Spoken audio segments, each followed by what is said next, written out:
secrets to you I'll tell, how the good old Union has come in here to dwell. A battle in the heart of Alabama caught our attention. Coal miners in one community, they've been on strike now for months. Working as long as 12 hours a day, 7 days a week, in some of the most dangerous conditions. I really think that the labor movement is the single greatest force for democracy in the history of the United States. The story of Alabama is a story of not just resilience, but of militancy. I say no contract, you say no code. No contract, no contract. If we ain't all free, ain't none of us free. You're listening to Alabama's only union talk radio show, The Valley Labor Report, with Adam Keller and Jacob Morrison.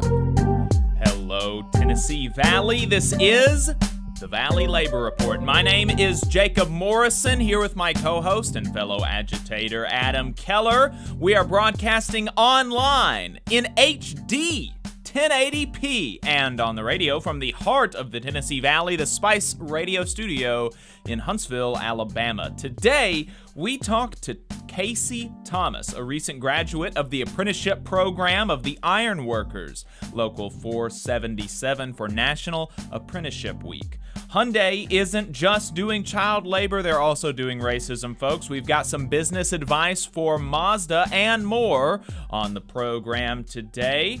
If you want to be part of the show, we've got a phone number and the line is open, folks. You can call or text 844-899-TVLR. That is 844-899-8857. You can also leave a voicemail or send us a text message throughout the week when we are not on the air. If you haven't gotten enough of us by the time that we wrap here on the radio, or if you just want to see what we're up to throughout the week, then you can find us online anywhere you find anything, basically. Just search for the Valley Labor Report. We're on Twitter, YouTube, Facebook, TikTok, and we have a website, TVLR.fm. Just a reminder, your support, your monetary support, helps us stay on the air, folks. You know those, financial management shows, churches, paid programming type stuff. We are paid programming, folks. We are on the radio in multiple stations across the South because of your support and the support of our sponsors. And our largest single source of funding comes directly from our listeners. There is not a single other sponsor that we have that contributes more to the show than our listeners. So if you want to become a sustaining member of the program, make a one-time donation or buy... Actually, no, you can't buy our hat anymore. We just sold the last one yesterday. Please do not buy a hat. I will... Please don't do that. I need to take it off the store because there aren't any left. That's a good problem to have. Good problem to have. You can, though, buy our stickers, donate to the show, send us a one-time donation, make a monthly donation, all of that at our website, tvlr.fm, tvlr.fm/donate, and tvlr.fm/store. And you can become a patron at patreon.com/The Valley Labor Report. And this isn't something that we put out there a whole lot or that we advertise, but patrons get a ad-free version of the show. We play a few ads. We don't play very many ads. We don't have very many sponsors. Right. But we play a few ads, and for the patron podcast, we take the ads out. So it's just us for 2.5, 3 hours or something. So if that appeals to you, then maybe become a patron. And we need to figure out how to replicate that for the people who donate to us through our website. But I don't think But if that's something that appeals to you, then become a patron. And if you're a member of a union, you should get your local to sponsor the show. You can reach out to me for more details on that. Yeah, and we just wanted to thank everyone for tuning in, whether it's your first time listening today or you're a loyal fan. We appreciate you spending some time with us. For those of you who don't know, we air live on WVNN right now, and VNN is the right-wing talk radio station in Athens and Huntsville. And we air on VNN every Saturday from 9:30 to 11 a.m. with our overtime section of the show after 11 airing online on YouTube and Facebook. So make sure you catch that when we get done today at 11 on the radio. A portion of the show is replayed during the week on WZZA, which is a historic black radio station in Northwest Alabama, and on WHIV, which is a community radio station in New Orleans. We release the full episode on Spotify, Apple, and the various podcasting apps. So please subscribe to us on your app of choice and give us a good review.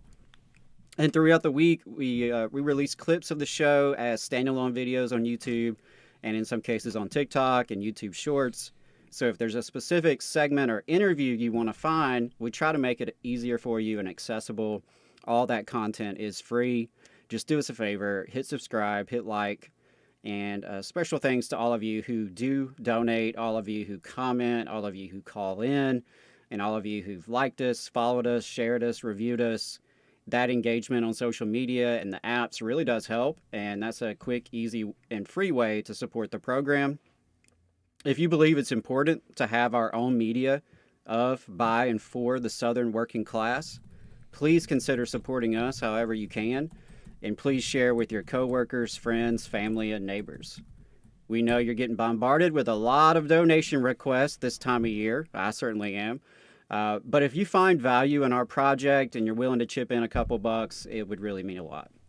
Yeah, and you can also super chat the show on YouTube. If you go into YouTube and you go into the chat, you can do these things called super chats. And Strom just sent us $2 solidarity from South Carolina. Thank you, Strom. Thanks, brother. Appreciate it. Thank you for your support. So let's go ahead and jump into Last Week in Southern Labor. That's a segment that we do every week where we tell you what happened in the labor movement in the South. We get this information from Jonah Furman's newsletter, Who Gets the Bird, which compiles all this information for the entire United States. So if you want to see what's going on outside of the South, then subscribe to that newsletter. It is whogetsthebird.substack.com. And with that, let's jump into new organizing for the week of November 6th through the 13th. In new organizing, Sodexo dining workers at New Orleans Loyola University are organizing with Unite Here. There are 100 first student school bus drivers in Amarillo, Texas, organizing with Teamsters Local 577. 10 workers at HVAC contractor UD Contracting in Fort Knox, Kentucky are joining UA Local 502. In wins and losses, we had a couple this week. 59 Starbucks workers at 3 stores, including in Arlington, Virginia, and Savannah Park, Texas, voted to join Starbucks Workers United in a combined 34-18 vote. 131 workers at Titan Concrete across South Florida lost their bid to join Teamsters Local 769 by 1 vote. Oh. By 1 vote, folks. 54-55. Now, there were 8 challenged ballots, so it's possible this one could flip, but that has got to be heartbreaking for the organizing committee. In strikes and bargaining, after meeting with Marty Walsh, the Brotherhood of Maintenance Way employees negotiating committee voted not to extend their deadline for a rail strike, and then, in a revote, they voted to actually, yes, extend it after all, lining up with the Brotherhood of Railroad Signalmen's December 4th deadline, in yet another back down from another rail union. Smart TD and the Brotherhood of Locomotive Engineers and Trainmen results were supposed to have been announced on November 17th. Their votes on the tentative agreement that they had from the membership, but I haven't seen anything come out about that, so we'll try to update y'all next week on that. The Airline Pilots Association pilots with United Airlines are picketing the United Pilots Training Center on Tuesday. FedEx Express pilots, also with the ALPA, are filing for mediation right now. The APFA flight attendants are picketing across American Airlines bases, and the Amalgamated Transit Union Local 689 has authorized a strike against Keolis in Loudoun County, Virginia, and Teamsters Local 533, who struck Keolis 3 times last year in 2021, are reopening several complaints they have against the company. Education negotiations in Bay County, Florida are at a, quote, standstill, according to local news. And in politics and legislation, Unite Here seems to be the core tactical field team that has carried the Democratic Party to Senate majorities in both 2020 and 2022, and yet there is no real expectation that they would get some particular legislation or political favor out of it, just because the favor is, frankly, not having the GOP majority itself, right? Maybe that'll change. Hopefully that'll change and they'll cash in some clearer way, but it's pretty clear. It is pretty clear that they provided the field margin in Nevada and maybe Arizona, and maybe will do so again in Georgia. Mm-hmm. One political favor that labor could ask for is to save the National Labor Relations Board from what its staff union is calling, quote, budgetary Armageddon. Oof. And it's not just the staff union sounding the alarm. The NLRB chair, Lauren McFerrin, described the situation as akin to, quote, Lucille Ball at the chocolate factory.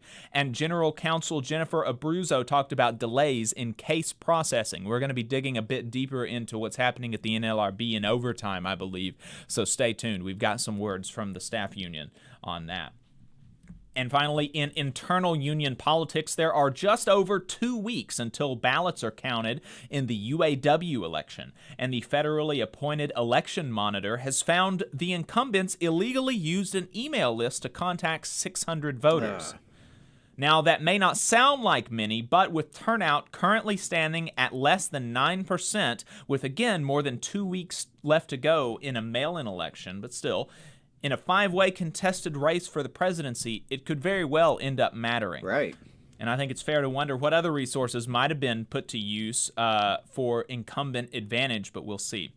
Amid all the pilot labor activity, the APA, representing American Airlines pilots, is considering a merger with the ALPA, representing pilots at 40 or so other carriers. The APA originally broke away in the 60s, so this would be something of a reunification. Right. Interesting. There was definitely a lot of airline activity over the last couple of weeks. For more details about what's going on in the airline pilot labor situation, Jonah Furman has a breakdown about that specifically in Labor Notes. So, as always, subscribe to Labor Notes, obviously. And read Jonah Furman, wherever he may be. Yep. So today marks the end of National Apprenticeship Week. From the U.S. Department of Labor's website, I'm going to read this off. The National Apprenticeship Week is a nationwide celebration where industry, labor, equity, workforce, education, and government leaders host events to showcase the successes and value of registered apprenticeships for rebuilding our economy, advancing racial and gender equity, and supporting underserved communities. National Apprenticeship Week is an opportunity to highlight how registered apprenticeship, a proven and industry-driven training model, provides a critical talent pipeline that can help to address some of our nation's pressing workforce challenges, such as rebuilding our country's infrastructure, addressing critical supply chain demands, supporting a clean energy workforce, modernizing our cybersecurity response, and responding to care economy issues. President Biden put out his own statement with the proclamation of National Apprenticeship Week, saying in part, "I have always believed that the middle class built America and that unions built the middle class." Registered apprenticeships are a testament to the power of unions to deliver good-paying jobs that offer dignity and respect. They also reflect American workers' dedication and commitment to excellence.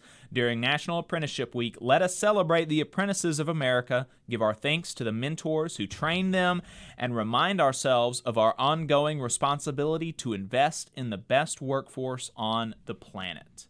And, you know, I also wanted to take some time to say that the trades, they're not just for men. I know that a lot of folks think construction and all they see is big, burly men, right? And, you know, we're going to be talking to a young man on the other side of this break and his experience with his union's apprenticeship program. But the AFL-CIO has a really good video showcasing some women in the trades talking about their experience and the work that they're doing. So I wanted to play that for y'all just in full because I think it's important to send out the message that, you know, the trades, anybody can go into the trades. It's certainly not just for people who aren't good at school. It's not for dummies. It is, you know, it takes a certain amount of intelligence and education from while you are learning the trade. But it's a good paying job. I mean, we're going to talk about later in the program how union apprenticeships rival and in some ways exceed the earnings that college graduates get. Right. And so, it's it's something that everybody really should consider. And if you are listening and you've got a child that's in high school, you have a grandchild in high school, or you are coming out of high school, or you're in a career transition early in your career, the trades and a union apprenticeship program is really something to consider. And so to highlight some of that, some of the ways that, it's not just for men, that kind of stuff, we're going to play this video from the AFL-CIO. I'm a sheet metal worker and I do welding, RTS, and field install. I work in brick and masonry restoration and waterproofing. I'm a plumber steam fitter. I am a pipe fitter. I'm with the Operating Engineers Local 132 out of West Virginia. I am the dispatcher for them, and I am the first female dispatcher for my local. You can't do better than walking down the streets in your city and be like, oh, I worked on that building and I've been on that roof and I helped make that building pretty and I washed that. So it's been really rewarding. I feel really valuable. I mean, I fix my city and make it pretty, so you can't get better than that. I'm a fourth-year apprentice, and the first 3 years I was working out in the field, but we had a class in computer-aided design. I'm not sure if you're as familiar with that, but it was just kind of a little add-on to our drafting class, but I fell in love with it, and I asked my school advisor about it, and he set me up with the online program. So I was like teaching myself, and lo and behold, one of our contractors said, hey, we want an apprentice to train in AutoCAD, because people are getting older, retiring, and they're like, I got something for you. And now, just 6 weeks ago, I've been in their office doing CAD design, and there you go. Having a union job is the awesomest. I mean, we have benefits, we have retirement, we have an annuity program, so it's like a savings program. So every job that I go into, they put, it's either like a quarter or $3 an hour into that. So I have an awesome retirement whenever I retire.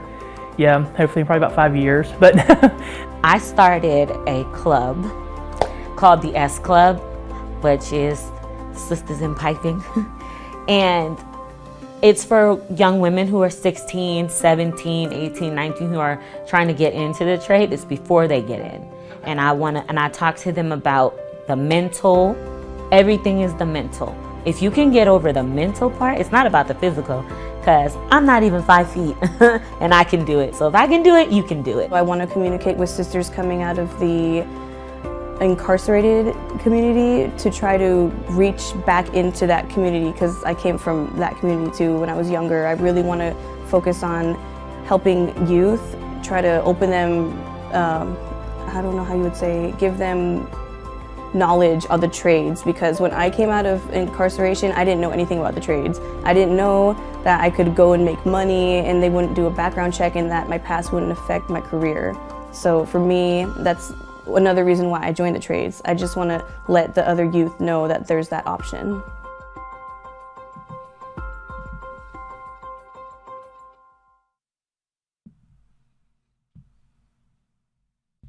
So I really liked that video from the AFL-CIO. Appreciate them putting that together. And as we're heading into the break, let's actually put some numbers to some of that praise. In their announcement of the National Apprenticeship Week, of this year's National Apprenticeship Week, the AFL-CIO also noted that the average starting salary after completing a registered apprenticeship program is $77,000 a year. That's a pretty good. That's great. That's a pretty good salary. And we want to stress the importance, though, of the apprenticeship being a union apprenticeship. Not all apprenticeships are created equally, and the Illinois Economic Policy Institute did a study showing that while it is true union apprenticeship programs rival and in some ways can surpass a college degree, non-union apprenticeship programs don't give the attendee any advantage at all over just a high school education. Let's throw that graphic up, Adam. While outcomes for participants in joint labor management or union apprenticeships apprenticeship programs rival those for college graduates, and the programs account for the vast majority of construction apprentices in the United States. Employer-only or non-union apprenticeship programs generally produce labor market outcomes that are on par with national averages for high school graduates. There's a big difference. A big difference. And we've also talked about how something on the order of 40% of construction workers are on some type of public assistance, some sort of welfare, right? And that is certainly not to denigrate those people. It is just to point out that there's a difference between having a union job and a non-union job, having a union apprenticeship program and a non-union apprenticeship program. And it's clear that the way to go is a union apprenticeship program instead of one of these local fly-by-night podunk, contractors, right? So we appreciate all of the folks that are putting in the work to get the word out, putting together these great graphics and these videos for people. So definitely want folks to consider, if you are at the beginning of your career, you're in a career transition, consider going into the trades. And we've actually got some trade unions sponsoring the show, and so you're going to hear their ads right now as we head into this break. We'll be right back. Hometown Action is a grassroots organization building a multiracial working class movement for racial, gender, economic, and environmental justice in Alabama's rural communities. We stand in solidarity with Alabama workers and are proud to support the Valley Labor Report's efforts to inform and build the Southern worker movement. Please visit hometownaction.org and follow our social media channels at Hometown Action to learn more about how you too can get involved to make the South a better place for all workers. Solidarity, y'all. IBW 558 is like a great football team. You've got to have the aptitude, skills, and knowledge to outperform the competition. If you're a non-union electrician, now is the perfect time to get off the sideline and join our team. We have the absolute best wages and benefit package in North Alabama and Southern Tennessee. It's because our team stands together, bargains together, and our families benefit from it.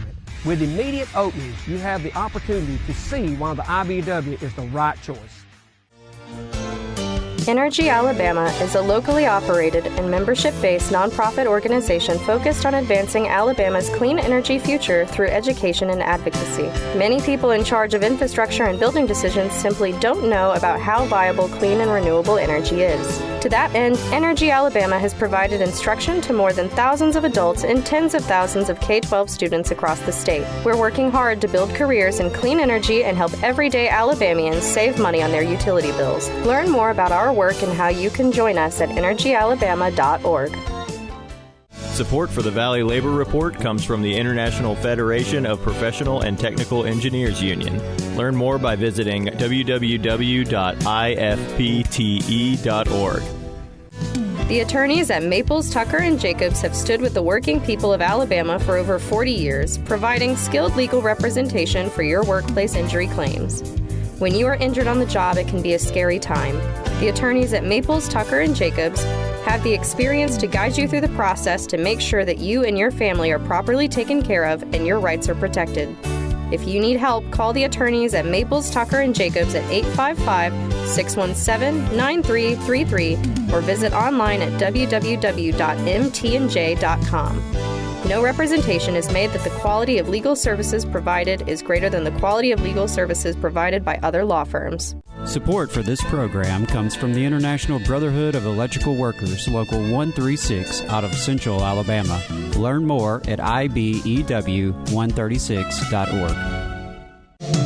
Attention union members, membership organizations, podcasters, or anyone with a payment processing need. The future is here, and your organization needs to be prepared by working with Unionly. With Unionly, your union or organization can take payments on a mobile device, eliminating processing fees, giving you a better price than other payment processing methods, while at the same time supporting a union-friendly business with a specialized skill set to meet your needs. Your members will thank you when they pay their dues at their convenience without waiting in line to deposit cash or check. Start preparing for the future today by calling 206-595-8631 or visiting unionly.io. Are you looking for a better future, a career that can have you set for life, and to be a part of something that's bigger than yourself? If you are, then consider a skilled trades apprenticeship with the International Union of Painters and Allied Trades. The work of IUPAT is all around us, from the industrial painters who work on the bridges to drywall finishers, floor coverers, the glazers who install the glass in our skylines, and so much more. With an IUPAT apprenticeship, you earn while you learn and receive benefits while learning the trade, including a pension. We provide world-class education free of charge. That's right, no student debt. Our starting salaries for apprentices that graduate is above the national median salary with benefits for entire families. And you have the flexibility to take your trade wherever you'd like in the country to work. IUPAT District Council 77 covers our entire region, so give Adam Booth a call at 205-603-3142 for more information. Again, that phone number is 205-603-3142. Come build a better future with us today and join IUPAT. Come all you poor workers, good news to you I'll tell, how the good old union has come in here to dwell. Labor creates all wealth. All wealth should go to labor, and you are listening to the Valley Labor Report. My name is Jacob Morrison. My co-host is Adam Keller. We've got a phone number, and the line is open. That phone number is 844-899-TVLR. That is 844-899-8857. You can call or text, and we've got one of both from Penny in Connecticut. Thanks so much for highlighting the opportunities for women I'll be sharing. Penny, thank you, and happy to do it. And we've got a caller on the line from an 863 area code. Caller, what's your name? Where are you calling from? Hold on just a sec. Let me get this caller on the air. Hi, this is Joey Leach. I'm calling again. I'm with the Security Police Fire Professionals of America down here in Florida. And I just want to thank Labor Valley Report for all you guys are doing for the labor movement, particularly down here in the South. I love the weekly or last week's labor report. It's exactly what we need.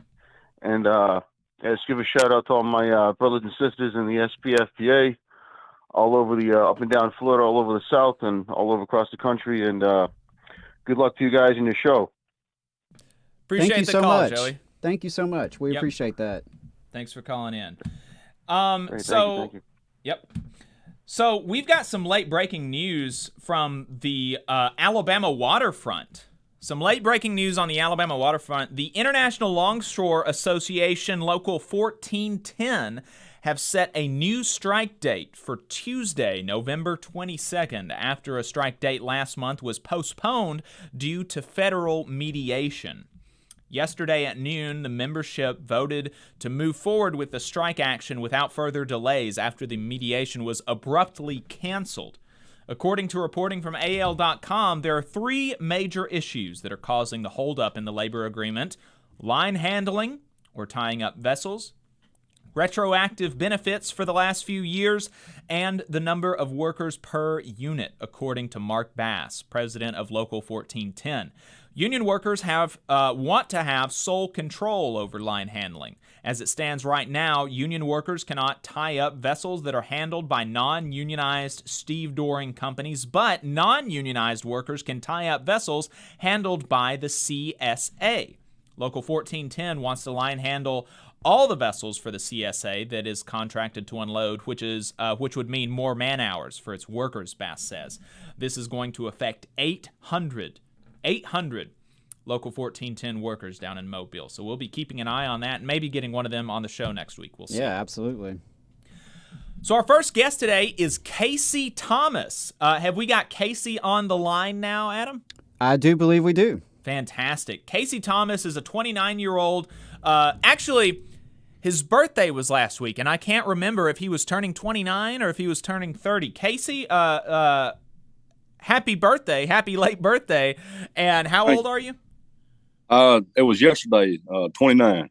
Yesterday turned 29. Well, happy birthday, brother. Casey here is a recent graduate of the Ironworkers Local 477 apprenticeship program. Casey, thanks for taking the time to talk to us. Absolutely. I appreciate you having me, man. Yes, sir. Yes, sir. So how long ago was it again that you graduated from the apprenticeship program? I graduated this past August.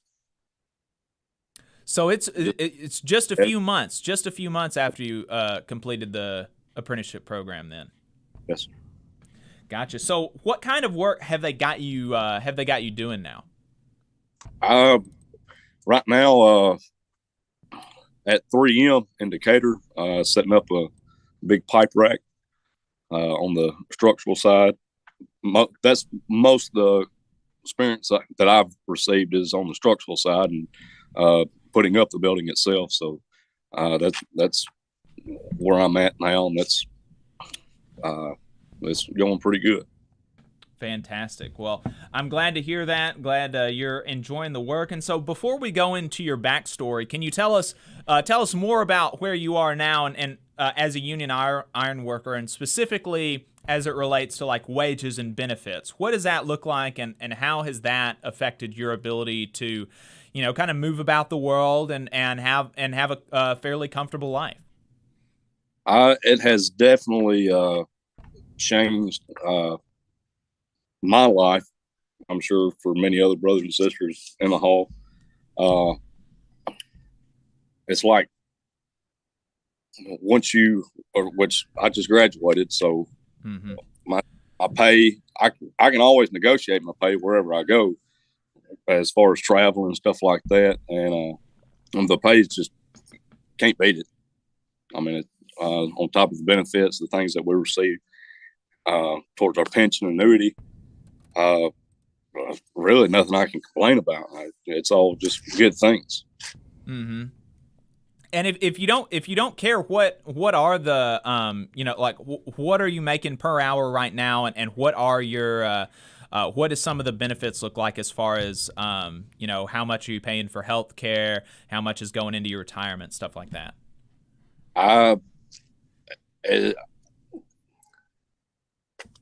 I can't say for sure. I'd have to go back and look at everything, but per hourly it's $29.90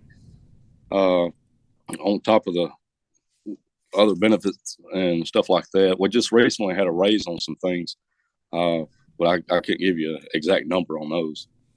I think if I remember correctly, from talking to folks like Jeb and Eddie in your local, that all told, your total hourly rate, when you include all the benefits and everything, it looks something like $40-45 an hour. And obviously, being able to have a pension, in today's day and age is not something that most folks have, right? Right. And so I think, that sets us up. Oh, and you've got like a wife and kids, and you've been able to buy a house recently. Is that right?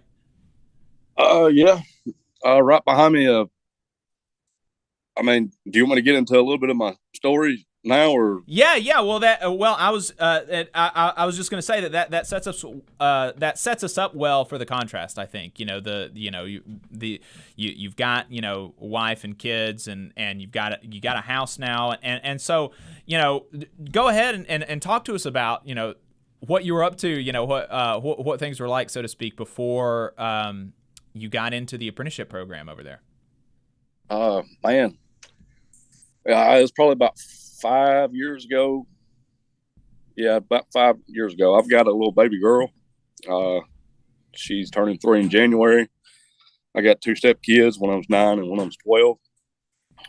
But about 5 years ago, I was still living with my parents after I spent some time in jail. I got court ordered to a program in Brooklyn, New York. I was pretty bad off on drugs and getting into bad situations and whatnot. But about 5 years, I got out, and like I said, still not knowing where my life was going. And I remember back in high school, I had a little bit of experience with welding with Mr. Berryhill. That's part of the apprenticeship at the hall now. And I remember getting in contact with him, and he called me back out of the blue. Hey man, do you want a job? He said, it's part of the Ironworkers. And when he said that, I'm like, I've never heard that. I don't know what ironworking is, but we got to talking about it. He had me go to a fair where I met Eddie Mitchell. He explained a lot of things, and I just jumped right on board, and I went to work. Found my wife, had kids, got to buy a house, vehicles. Everything has been uphill ever since I got to the apprenticeship. So there's absolutely no complaints. I just love what the hall has done for me. And it's not just a job. I would say as soon as I got into the program, it's like an immediate feeling of brotherhood. Just everybody that you're with, it just feels like a big family. And it's just all together a great turnout for whoever wants to join and can get in. And that's just my biggest thing about it. And I just love it. I enjoyed the family, the brotherhood, the work itself, and it's just all good things. And I think that, there are a couple things in your story, that speak to the ability, the way that going into the trades can really be for multiple types of folks, right? You came into, you came into the apprenticeship about 4 or 5 years ago, 25, that's a lot older than most people go into the apprenticeship program. Most people are going to be coming into the apprenticeship program right out of high school, right? 17, 18. But they still have that ability for people who are, older in a career transition or in a life transition, kind of as you were, to join as an apprentice and make that change in their life. And also, the ability for folks who have had trouble with the law to turn their life around, right? And that's something that you can't do in a lot of other careers. You've been to jail once, and folks will just really write you off. And for trade unions like the Ironworkers, they really present a good way for people who have had issues like that to turn their life around and to still be able to lead a good, respectable life, have a good, respectable income, and not have to stay in, criminal enterprises type stuff, right? Yes, it's definitely for anybody. It's a life changer. Absolutely, 100%. It just opens the door to as many opportunities and things that you want to involve yourself with. And so, let's talk about the apprenticeship program itself to maybe we can give some people that are listening that may be interested or that maybe they know someone that might be interested, and they can send this clip to them later. Let's try to help them understand kind of what they would be getting into, right? If they said, okay, I'm interested, I want to start this apprenticeship program. So the big thing is one of the big things is that you earn while you learn. Can you talk to us about the breakdown in your experience of working and on-the-job training versus classroom instruction, like what the hours breakdown was and what you were making per hour as you were going through the apprenticeship program? Can you talk to us about those things? Yeah, my first job was building the Toyota Mazda plant in Huntsville, Alabama.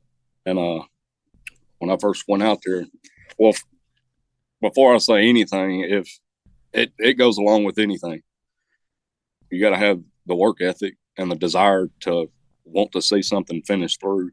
If you don't have that, then I might go to McDonald's, I guess. But not Huntsville Toyota. I began as a pre-apprentice making $16.60, I believe. And my first year of the apprenticeship, we had to go to class 2 nights a week, so every Tuesday and Thursday.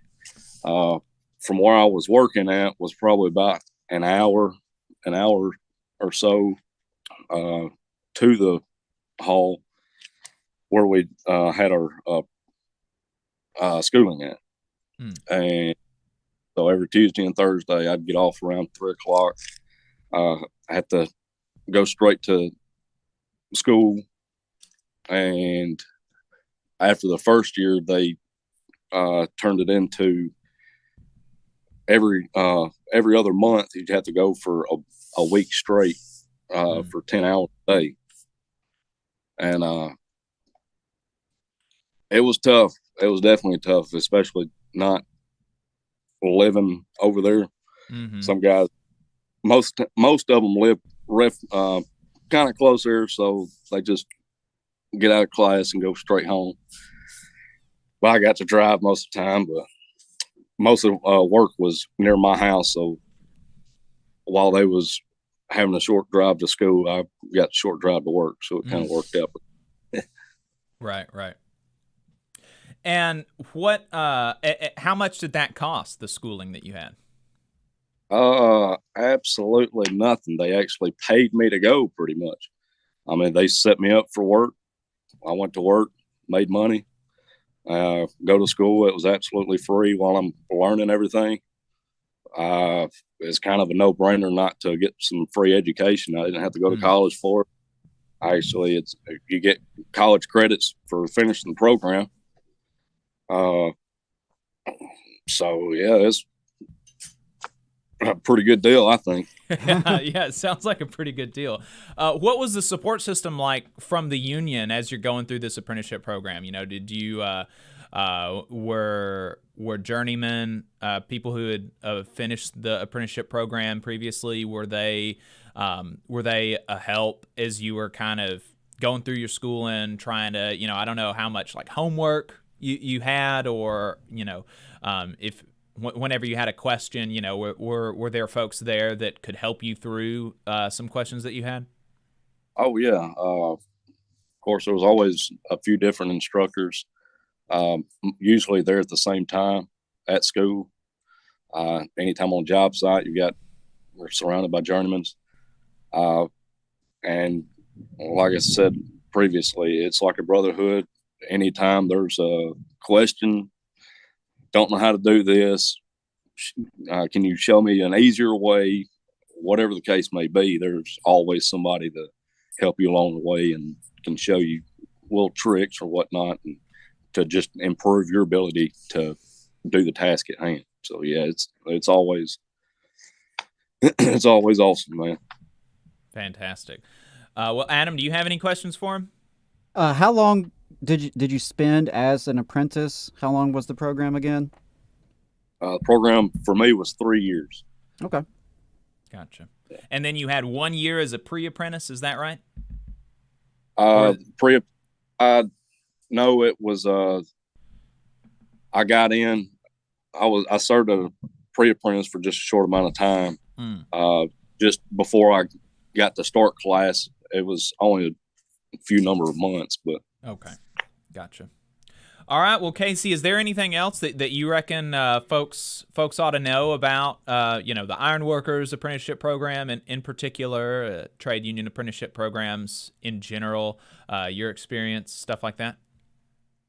I feel like I've tried to touch on a little bit of everything. Man, it's a lifestyle. It's a lifestyle. It's a life changer. Especially for me, it helped me. I thought I was going to be working the little plant job I had, making $10 an hour for the rest of my life, and I thought that's where I was at, and I gave this a shot. I excelled in it, the best, I believe, the best of my ability. I got a house, kids, wife. I didn't go wrong at all. I absolutely couldn't have gone wrong with it. Everything. If you're not in it and have a chance to get in it, look for the chance to get in it and get in it, and you will definitely not be disappointed, man.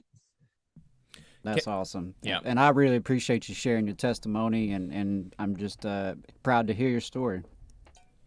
Well, I Thanks for appreciate taking it, the time to talk to us, brother. I appreciate it. Yes, sir. Thank you. All right. Enjoy your weekend. Thank you. Yep.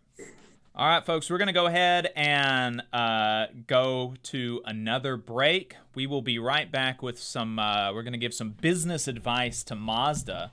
And then we're going to be talking to the attorney representing folks in some of the discrimination lawsuits against Hyundai. So stay tuned. You're listening to the Valley Labor Report. We'll be right back. Energy Alabama supports consumers and is a leader in advocating for them. We have been able to successfully fight off utility rate increases in the state, reduce fees for electric vehicles, increase electric vehicle infrastructure spending, and secured a $100 million refund by Alabama Power after the utility overcharged customers for fuel. To learn more about our work advocating for customers and join the fight, go to energyalabama.org. There's a lot of talk about a shortage of workers, but that's not the case with IBW 558. We have provided our customers over 3,000 workers and performed over 3 million man-hours in a pandemic year. With 8,000 OJT hours, 900 classroom hours, OSHA 30, and a state license, our members receive the equivalent of a master's degree.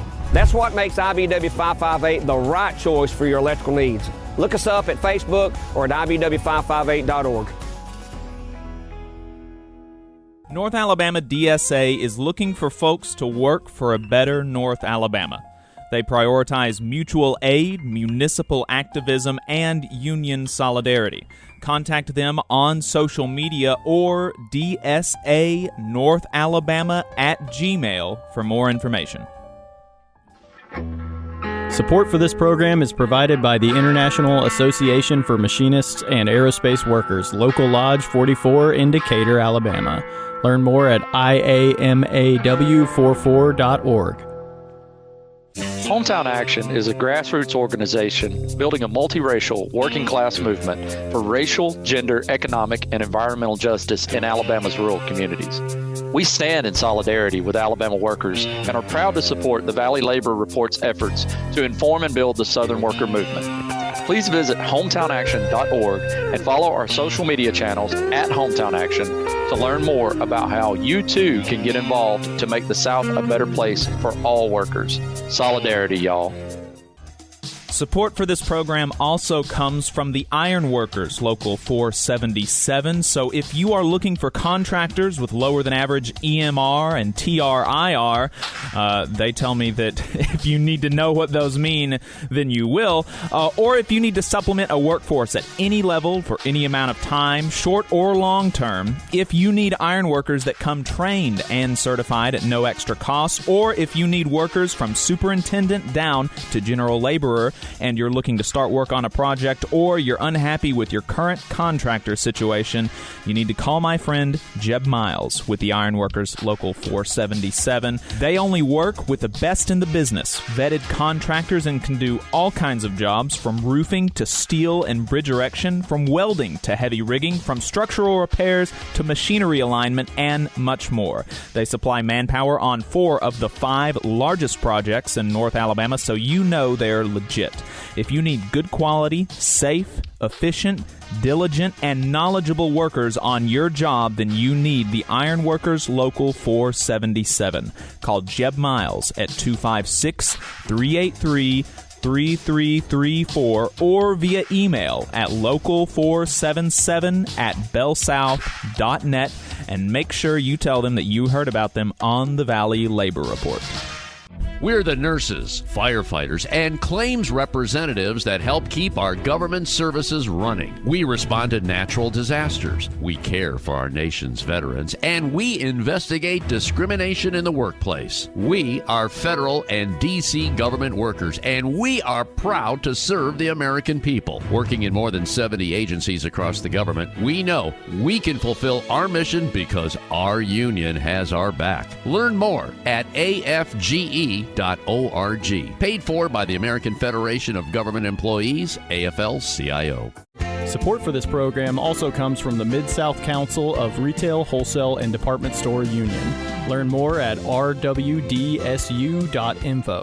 Come on, you poor workers, good news to you I'll tell, how the good old union has come in here to dwell.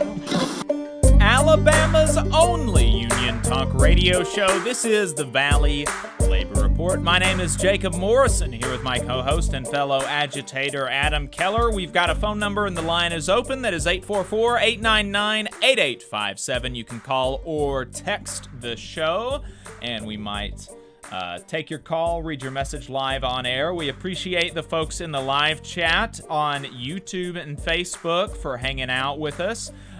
Infinite Content says, I like the clip talking about the women in trades that we played earlier. Cameron Dunphy says, listening in from a mandatory Saturday at UAW Local 3520. David says he's going to be swapping to FM because he's having a hard time connecting to YouTube in his garage. He's got a really cool project going on. Jeb says, Ironworkers in the house, baby. That's right, folks. That's right.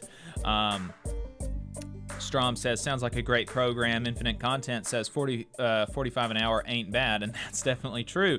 Infinite Content also asked if we could get a link to the program to share with others, and you just heard an ad for the Ironworkers Local 477 during our break, but they do have a website, and that website is ironworkers477.org. That's right. And over on the Facebook chat, we've got Joe Marshall, Mel Sutton.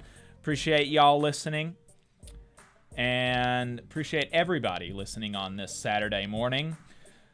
So not only is it National Apprenticeship Week, it is also American Education Week, and Adam has some stuff to say about that, right, Adam? Oh yes, of course, of course. So it is American Education Week, and I took the following pledge with the National Education Association.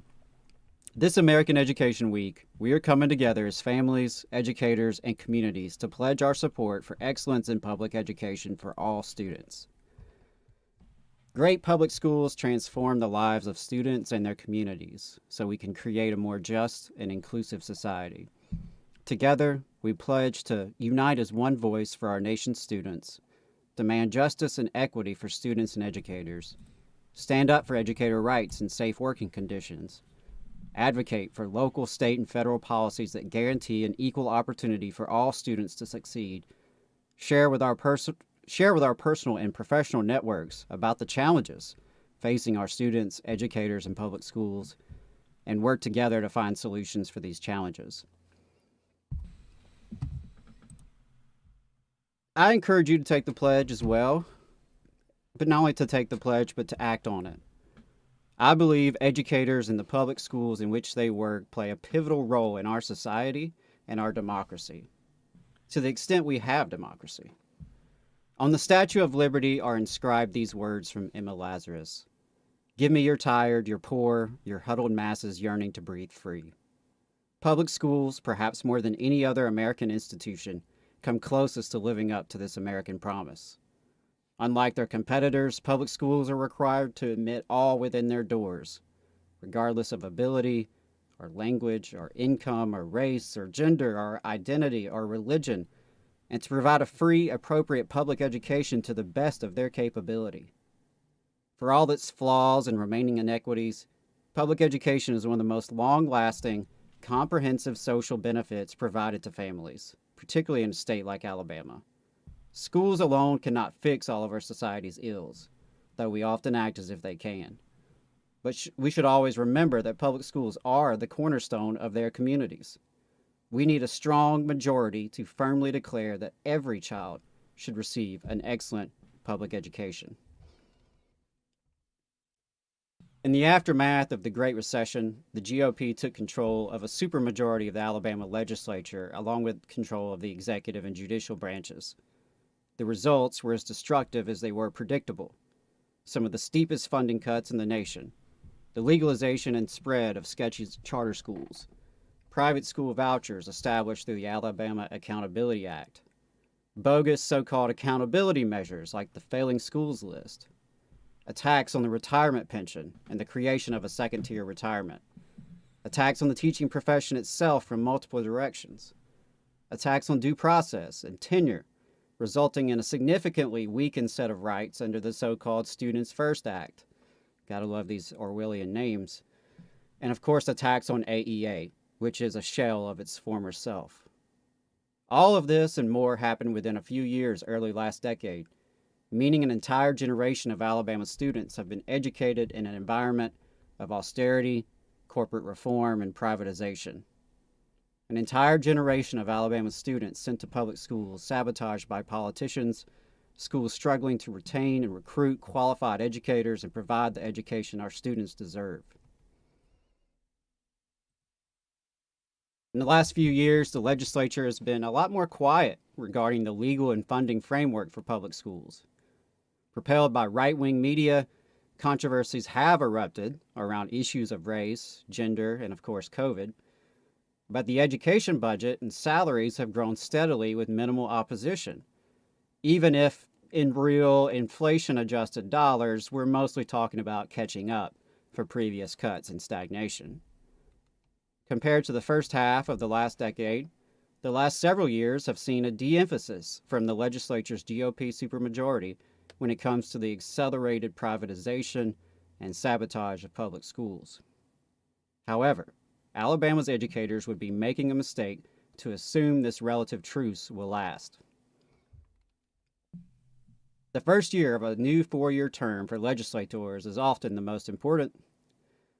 Years away from their next election and emboldened by victory, this is typically when the wildest and worst ideas are put forth. If they screw you over in 2023, they reckon you'll forget by 2026.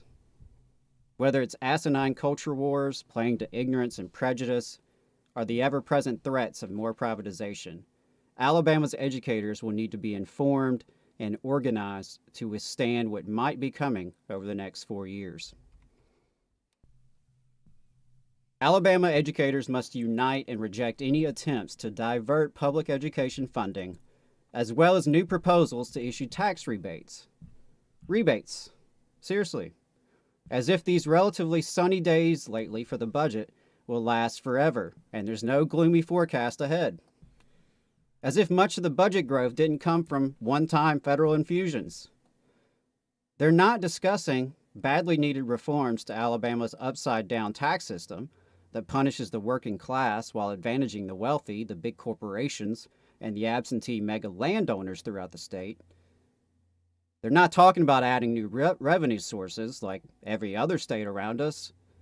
No, certain legislators, like Arthur Orr, for example, are floating the idea of issuing rebates because of so-called record revenue, while the right-wing think tank Alabama Policy Institute is pushing for permanent tax cuts at a time when we have such great needs across the state. They're talking rebates when the state of Alabama can't even provide all of its children pre-K. They're talking rebates when many of our public schools, from the Tennessee line to the Gulf of Mexico, have mold, asbestos, tainted water, leaky roofs, broken HVACs, and unsafe playgrounds. They're talking rebates when the state health insurance plan has yet to receive any of the American Rescue Plan Act ARPA funding to offset the millions of COVID-related extra expenses, which last I checked was a lot closer to the point of ARPA than building new mega prisons. They're talking rebates when so many of our public schools lack the counselors they need, like the nurses they need, like the social workers they need, like the mental health professionals they need. They're talking rebates when there's no guaranteed living wage for support staff. These are the workers tasked with safely transporting Alabama's children. The workers tasked with feeding healthy, nutritious meals to Alabama's children. The workers tasked with providing safe learning environments for Alabama's children. The workers tasked with providing safe, clean facilities for Alabama's children. And all the other workers whose labor allows our public schools to operate for Alabama's families. They don't guarantee these folks a living wage, or in many cases even a fair step raise policy, and legislators want to talk about rebates. Nearly 80% of Alabama's teachers are women, and they don't even provide maternity leave. Teachers are tasked with shaping the future of young people and by extension our entire society. And yet, they're not even provided the legal opportunity in Alabama to collectively bargain their working conditions or withhold their labor. If our state were serious about public education for all its children, educators would be empowered to create the kinds of public schools our communities deserve. So no, we don't need any short-sighted rebates or more tax breaks for the wealthy and big business, not when we have such needs in education. not when we rank at or near the bottom on every quality of life metric, not when hundreds of thousands of our fellow Alabamians suffer as the state refuses to expand Medicaid, not when we have an incarceration crisis that is an international disgrace, not when parts of our state lack first world infrastructure. No, we don't need more trickle-down economics when it has so clearly failed the everyday people of our state. We need a diverse, working-class movement rooted in love, justice, and solidarity that can demand an excellent public education for all of Alabama. So for me, I think the best thing we can do to support educators this American Education Week and every other week is to educate, agitate, and organize in our own communities and our own workplaces to build people power. The more people power we have, the closer we get to a future Alabama we can truly believe in. Hope folks hear that. Hope folks in Montgomery hear that. And I hope folks that are tantalized by, the idea of a one-time rebate, understand the idea of delayed gratification. And this is something that these, right-wing capitalist types are going to talk to you about all the time in your personal finances. But what they're trying to do right now is exactly the opposite of what would be, the responsible thing to do for a state budget. Right. So, Right. hope folks hear that. Hope folks hear that. Have we got Mr. Davis in the Zoom? We do, yes. All right. So let's get that set up. Well, so if you thought, that the only thing Hyundai is doing wrong in Alabama was forcing 12-year-old children to work in manufacturing plants with OSHA fines for amputation hazards, your estimation of the morals of corporate executives is too high, actually. Last week, another lawsuit alleging racism at Hyundai plants in Alabama was filed, this time by 5 black men who alleged they were denied promotions, unfairly punished, and told to report to their, quote, master, oh my God, by a higher up in the company. And I say another because this is a second lawsuit brought against Hyundai in as many months. Last month, a black executive filed suit as well. And in this lawsuit, they say that this comes subsequent to an EEOC complaint against Hyundai from the same person. They say that Hyundai's argument in the EEOC case against the accusations of racism is that the elevation to the executive team had been, quote, nothing more than a tactic to counter union organizing at the plant, and that since the union threat had abated, she was expendable. So their defense was, no, we're not racist. We just pulled up a token black woman for union busting. That was it. We're not racist. That's all we were doing.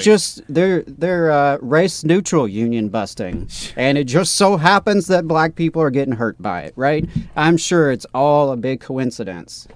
Here to talk to us about this case and the other one, here to talk to us about both of those cases that he is representing folks for against Hyundai is Arthur Davis, an attorney with HKM Employment Attorneys. Arthur, thanks for taking the time to talk to us this morning. I appreciate it. No, thank you. Good to meet both of you, and good to join your program this morning. Absolutely. So, I guess talk to us about this the most recent one first, and then we can go to the one from last month about the the insane defense they had in this EEOC case.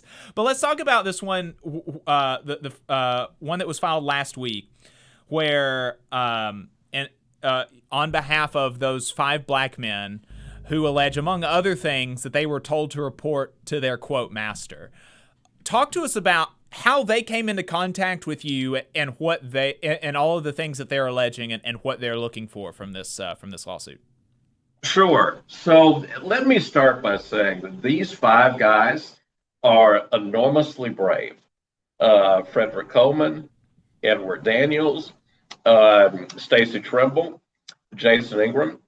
They have all shown an enormous capacity, and Jimmy Williams, they've all shown an enormous capacity for bravery just by filing a lawsuit. 4 of the 5 of these individuals still work at Hyundai. Now, I want you in your audience to think about that. This is a lawsuit that alleges systematic retaliation, not just discrimination, but retaliation at the plant. So if you're alleging that making internal complaints, going to team relations, talking to your supervisors, if you're alleging that that gets you punished, that gets you demoted, that gets you ridden up, what the heck do you think might happen if you put your name on a federal lawsuit? So for these gentlemen, again, 4 of the 5 still work there.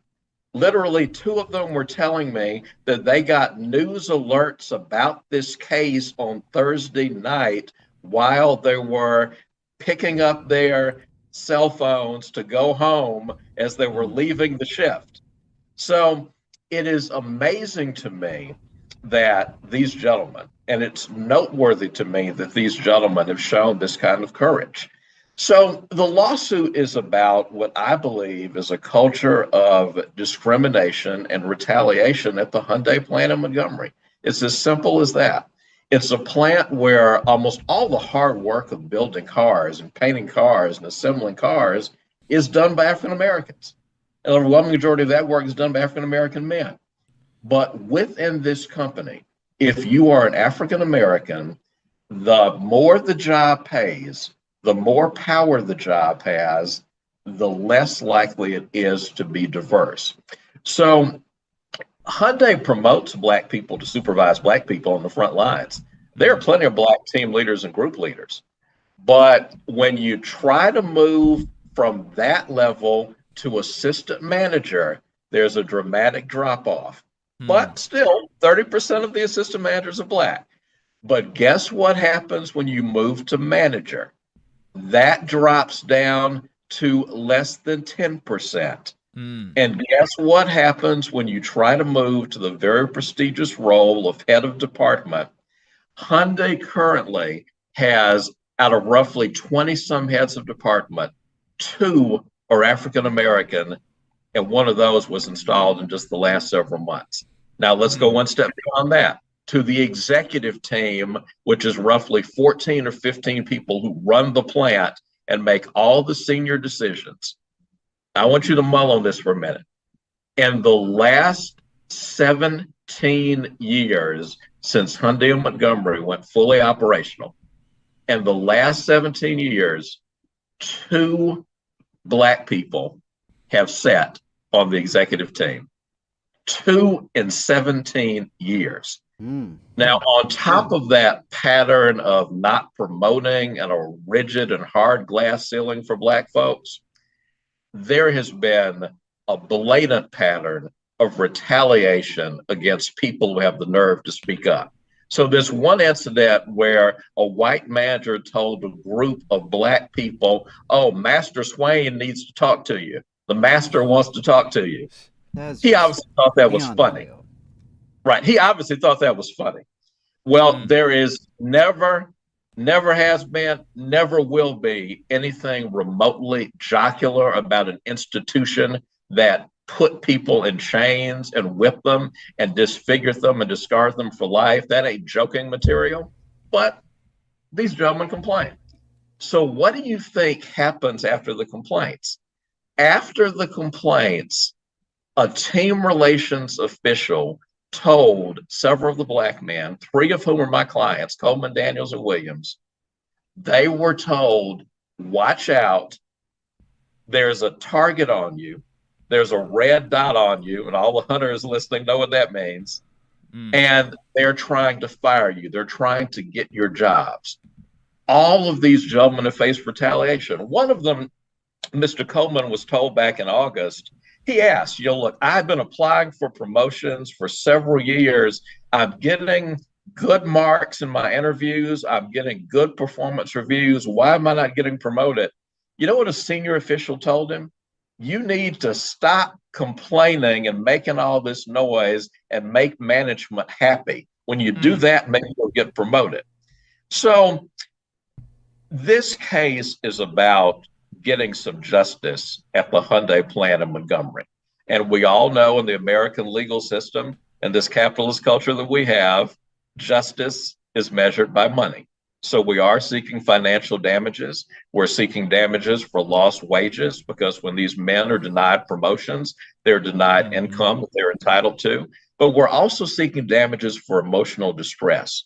One of my clients, and I won't name which one, but it's mentioned in the lawsuit, one of my clients has literally had to take the last 2 months off at work because of the pressure that he's under and the anxiety that he's under, knowing that every day he goes to work, he feels there's a bullseye on him. Some people handle that. Some people, though, feel that stress and they feel that pressure, and that's wrong.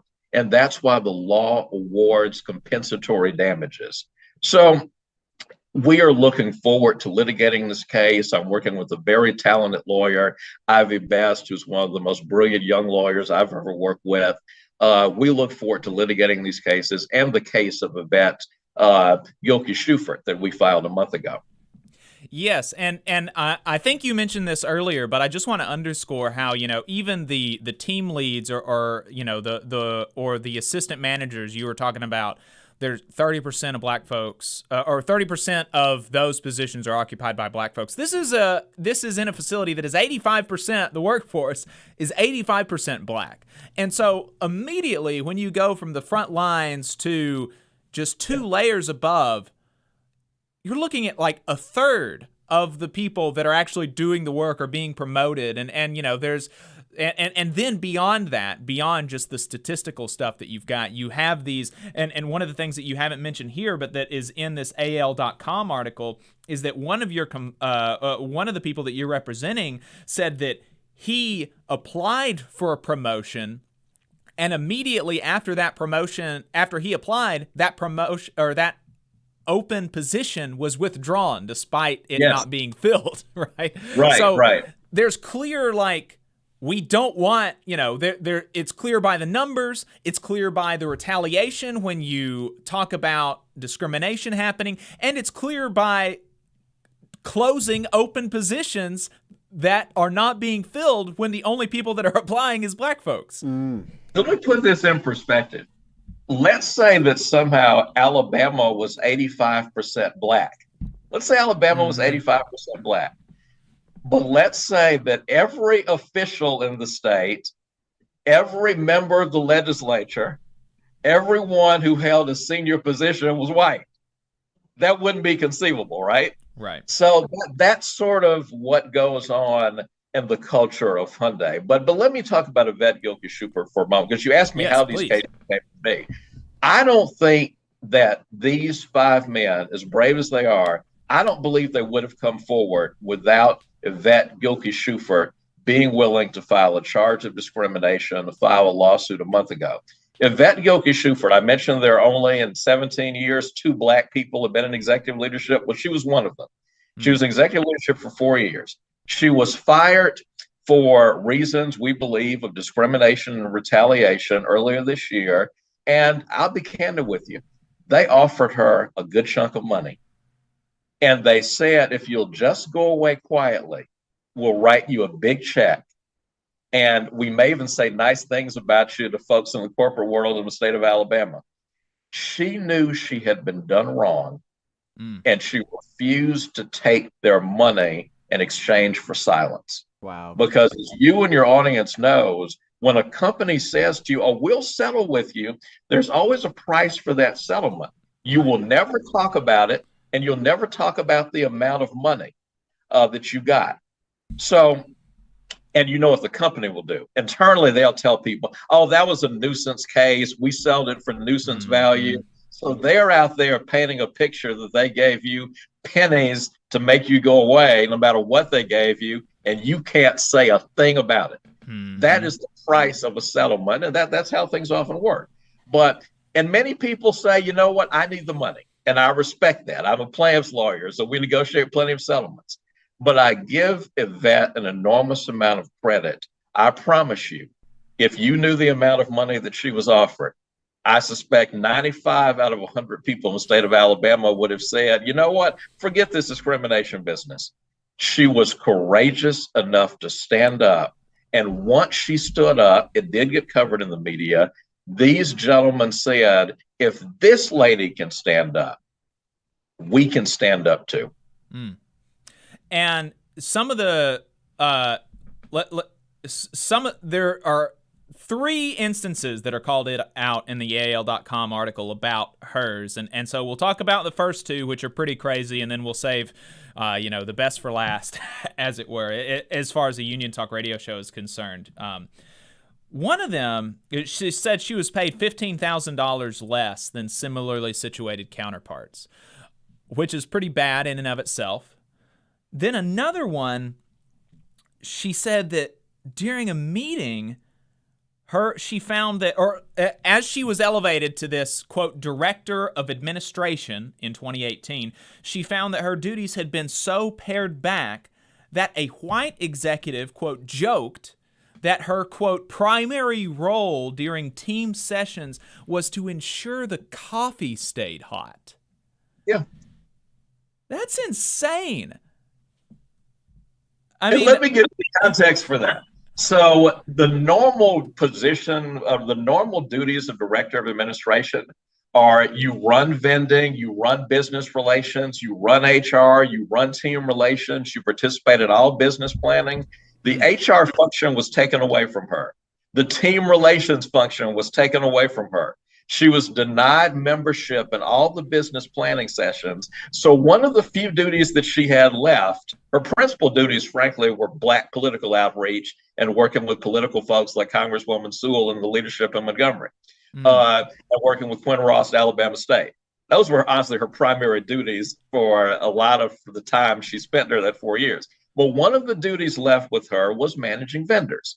Well, vendors include cafeteria services, and Glad includes the people who provide the coffee for the executive session meetings. So one day the coffee was lukewarm, and the joke was made of that your primary duty is to make sure the coffee's warm. Wow. Because vendors who supply the coffee fell under her leadership. Now, this is the reality. You have this position that when a white man held, her predecessor was a white guy whose background was in PR. No disrespect to PR, right? We're doing PR right now in a sense. But he came up in the ranks and was a PR guy who then they moved into management to give him some experience. He became director of administration. He had the whole kit and caboodle.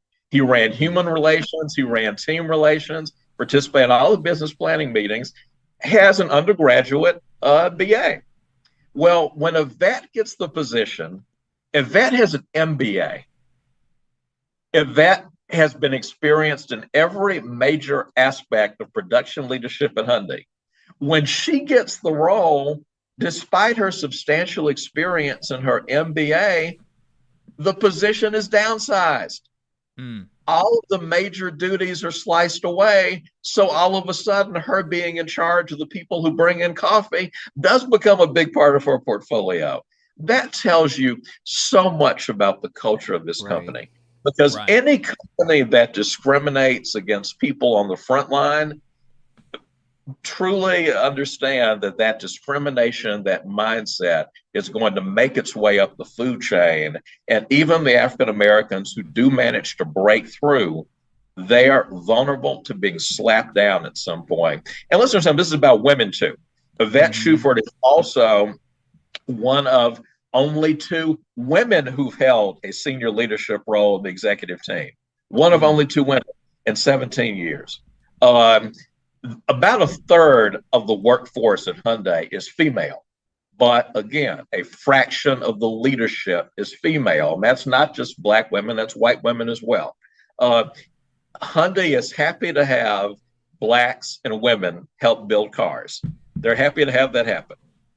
But when you talk about putting people in leadership positions and you talk about putting people in senior roles and paying them real money, and yes, you mentioned the example of pay, that's a classic area of discrimination. Yvette Shuford, now get this, there are roughly 14 people on the executive team. of the directors, the people who are director level, and there were 7 of them, only 2 of them had a terminal degree. Head of legal had a JD. She had an MBA.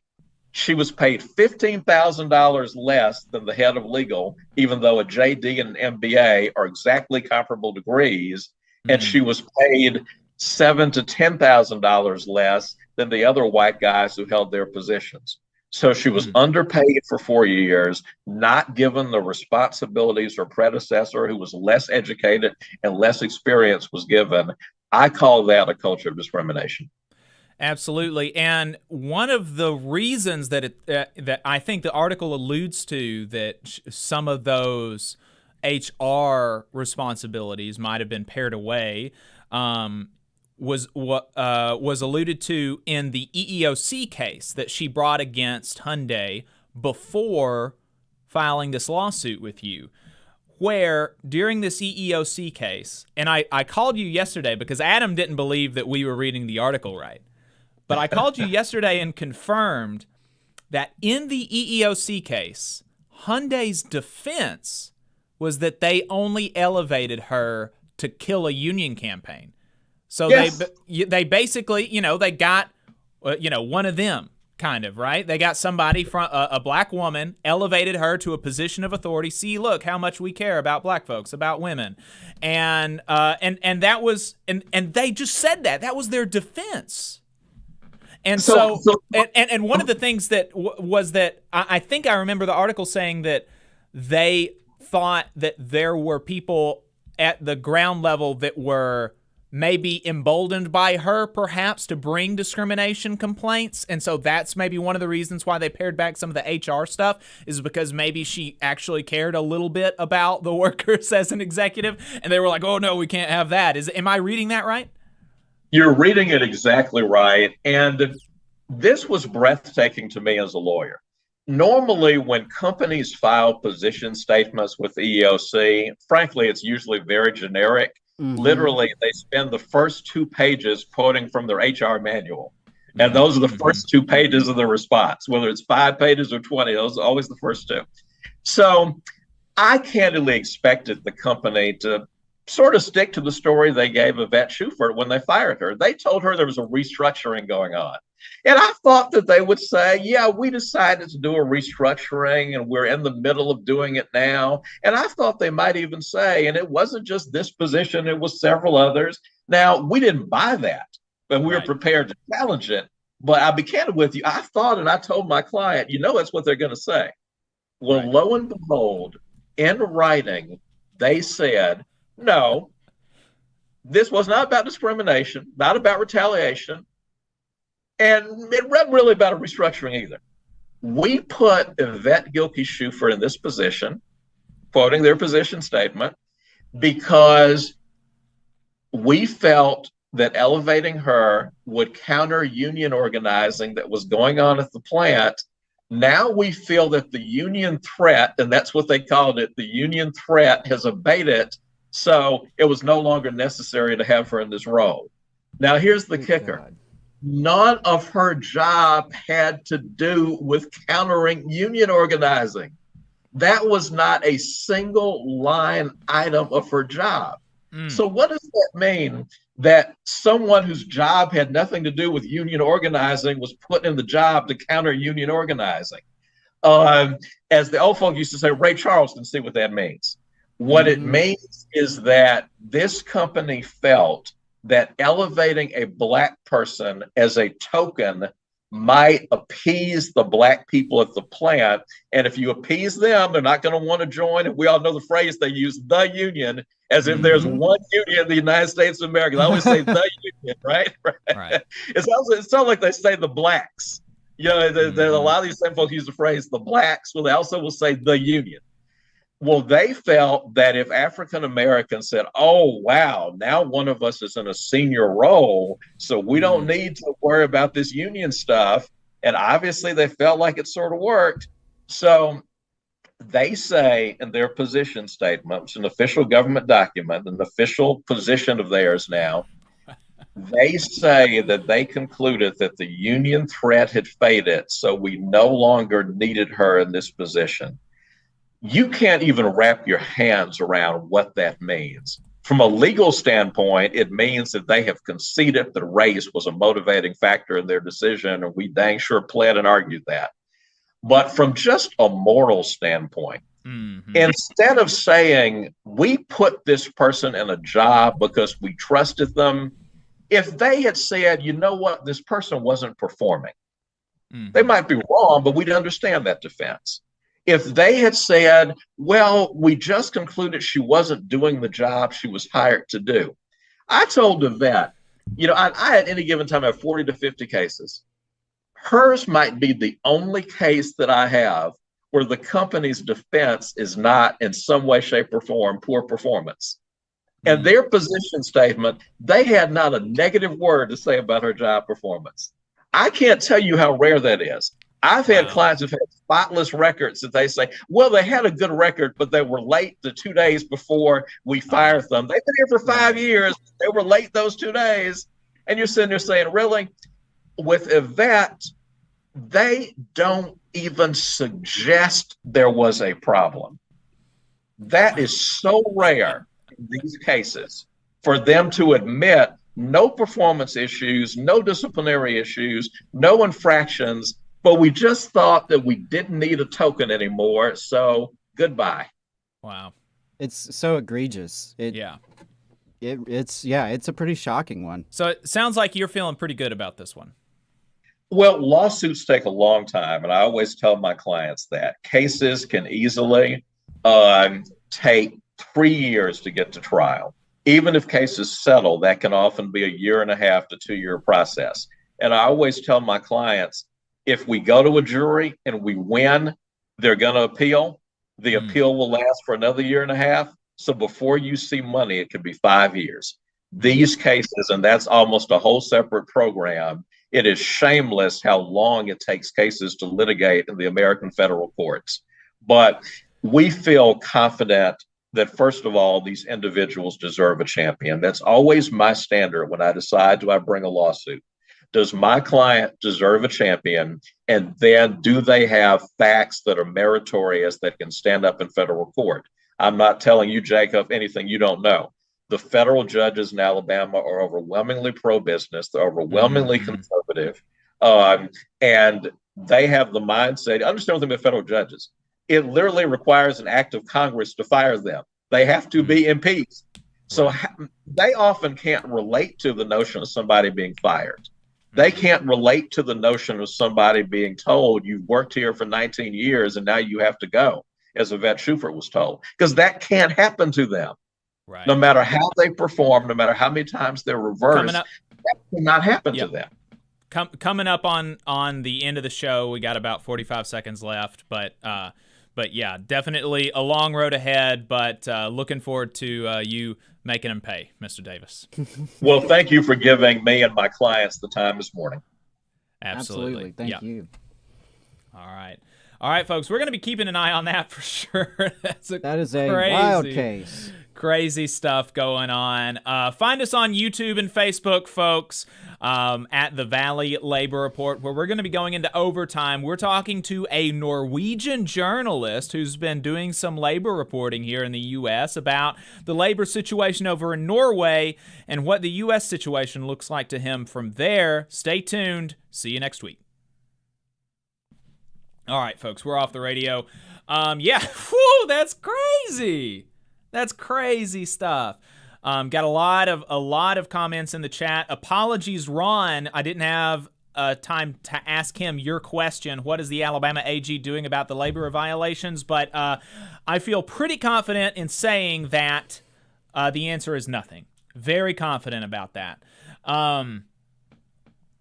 Let's see who Infinite Content says, I went through some similar BS at a former job of mine. Yeah, absolutely. John D. Rocky says, an actual queen. Yes, very happy. I gotta say, I do give her a lot of credit. Through my experience, I worked with many members who were in, some similar situations and who, were kind of having to make that decision. Do I take a settlement? Do I keep fighting? And I really give her a lot of credit. And I think that's something, not that I ever would want people to get promoted to management, but like if you do, don't forget where you came from, and that does give you a little bit more privilege, so to speak, to fight for something that's right. And so credit to her for doing that. Yeah, absolutely. John D. Rocky says, good luck with the case. Yeah, I'm sure she'll appreciate it. Appreciate you hanging out in the chat, John. Infinite Content asks, is the Alabama plant unionized? No, it's not. David says, man, I had to log back on YouTube just to say I can't believe how crazy this Hyundai story is. I've said it a lot, but management across the board is the most incompetent people in the world. Wow, absolutely. This is just a crazy story. I mean, seriously, folks, Hyundai is, what are they doing? I can't believe they would go so far as to admit that in the EEOC response. And I don't know if that could be submitted as an unfair labor practice. By the union that was whatever presumably union busted. was presumably there that they were trying to bust. That's interesting. I'll have to talk to I'll talk to the UAW about that. I think they were probably the ones, because they've been hitting press releases and stuff about this child labor stuff down there. So I imagine it was UAW. Something for them to consider, because to put it in writing is so incredibly rare. No kidding.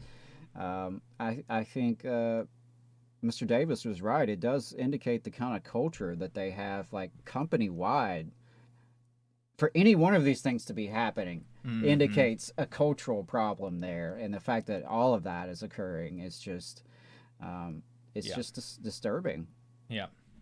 As we're wrapping up the main part of the show, even though we're off of YouTube, we'll go ahead and do these plugs for the podcast. Don't forget about our UMWA sisters and brothers in Brookwood. You can support the striking families at paypal.me/UMWA Strike Pantry. That's right. Jobs to Move America is hosting a free online training entitled How to Be an Effective Advocate with former State Representative Patricia Todd.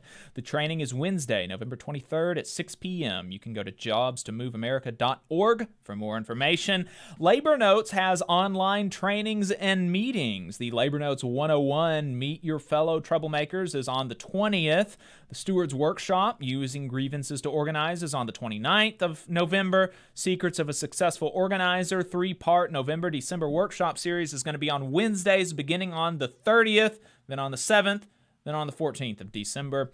You can leave us a voicemail at 844-899-TVLR. Let us know what you thought about the show. Buy our stickers. Give us money on our website, tvlr.fm. Don't forget to like, subscribe, and share the Valley Labor Report. All power to the workers. We'll be right back with Overtime.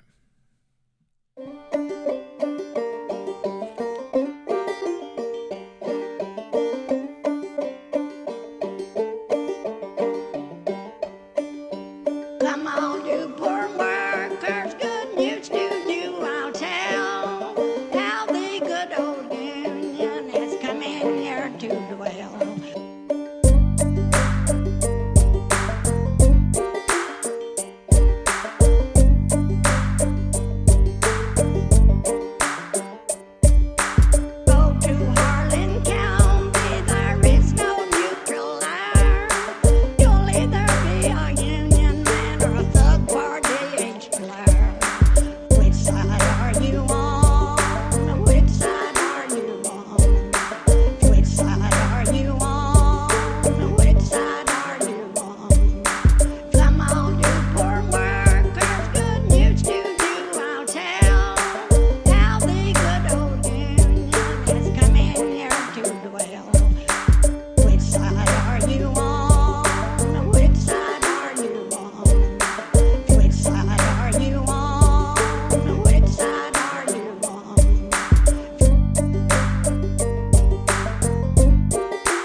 You are still listening to the Valley Labor Report, Alabama's only union talk radio show. We are now in overtime. We've got some good stuff for you.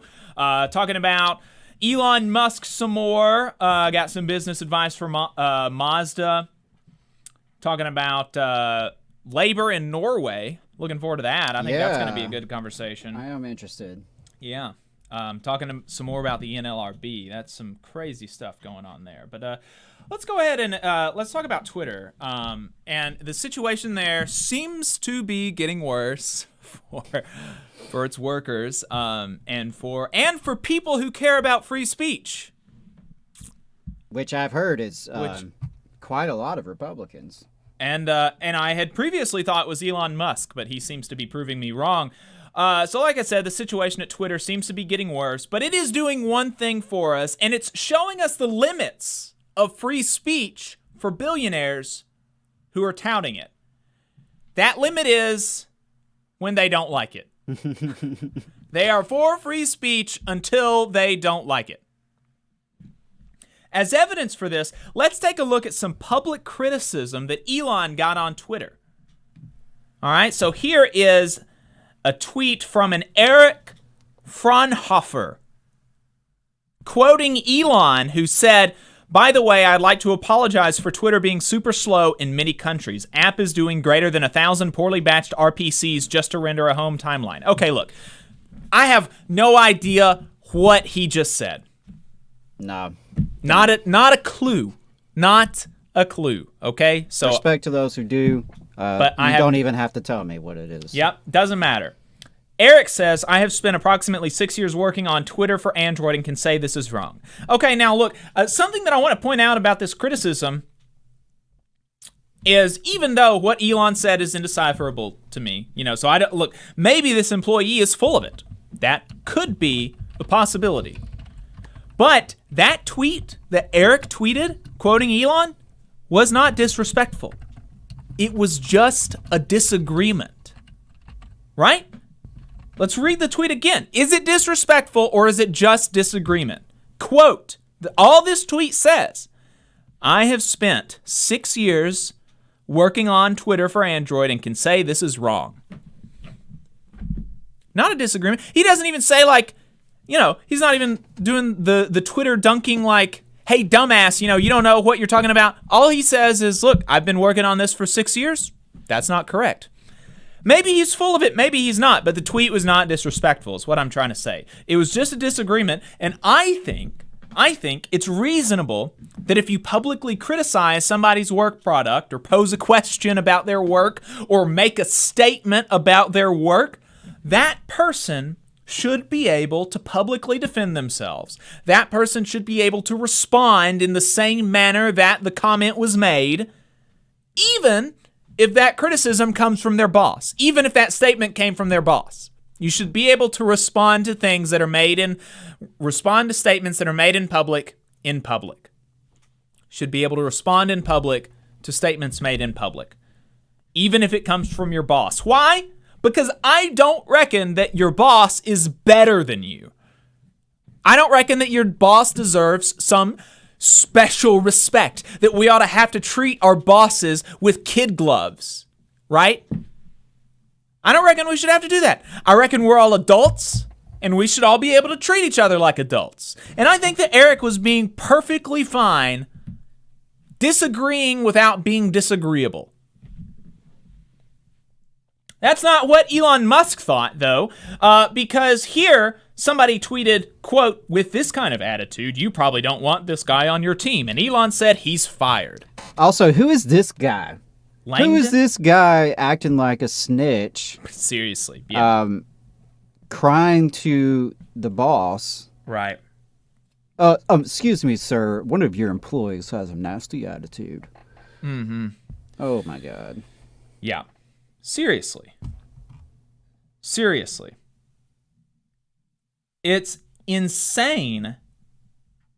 I mean, he fired the guy. Yeah. That's not what Elon thinks. I think that objectively this tweet is a disagreement without being disagreeable. It's a disagreement without being disrespectful, but Elon thinks that any public disagreement, any public debate with him, if you are under him in his hierarchy, that's bad. You can't do that. You can't have a public conversation with Elon as his employee. He can't have you usurping his authority.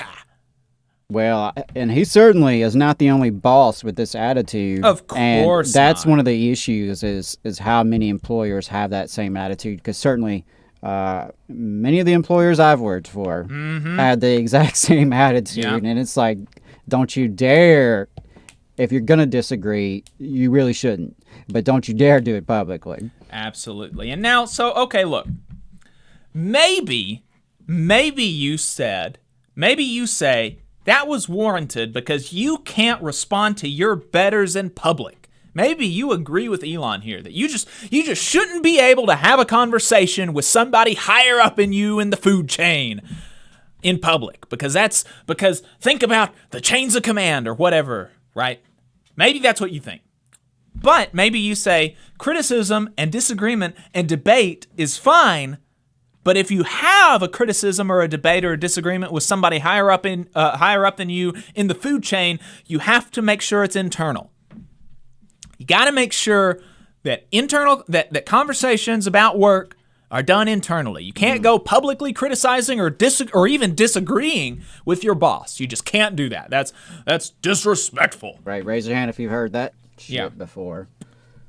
Well, maybe you say that, but Elon Musk doesn't, because he also fired employees that had critical messages of him in the company Slack. This from Casey Newton on Twitter. Employees who have criticized Elon Musk in Twitter's Slack channels were fired overnight via email. Quote, "We regret to inform you that your employment is terminated immediately. Your recent behavior has violated company policy." And apparently company policy at Twitter now is that you can't criticize Elon publicly or privately. Internally or externally. You just can't criticize the God King Elon. This is the free speech warrior, right? This is the guy who we're being told is going to return free speech to Twitter, to the United States. He's going to be a warrior for people. And he can't even handle internal criticism. He can't even handle his employees disagreeing with him.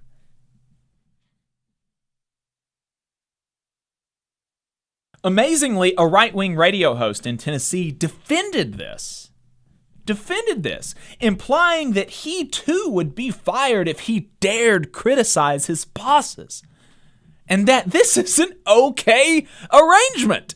It's okay and it's good and it's fine for you just simply not to be able to criticize your bosses.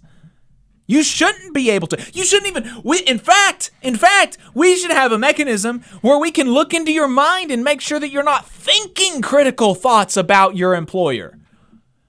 We need to make sure that you're You pure. joke, but it's probably coming. Yeah. Zuckerberg or Bezos 1 is probably working on it as we speak. We need to make sure that your obedience to Big Brother is total and complete and pure.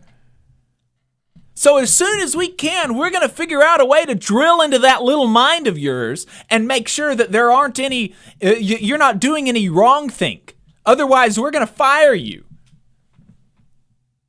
And these are the same folks. The folks that are defending Elon here, defending Elon for, again, firing somebody for just disagreeing with him, internally, both internally and externally.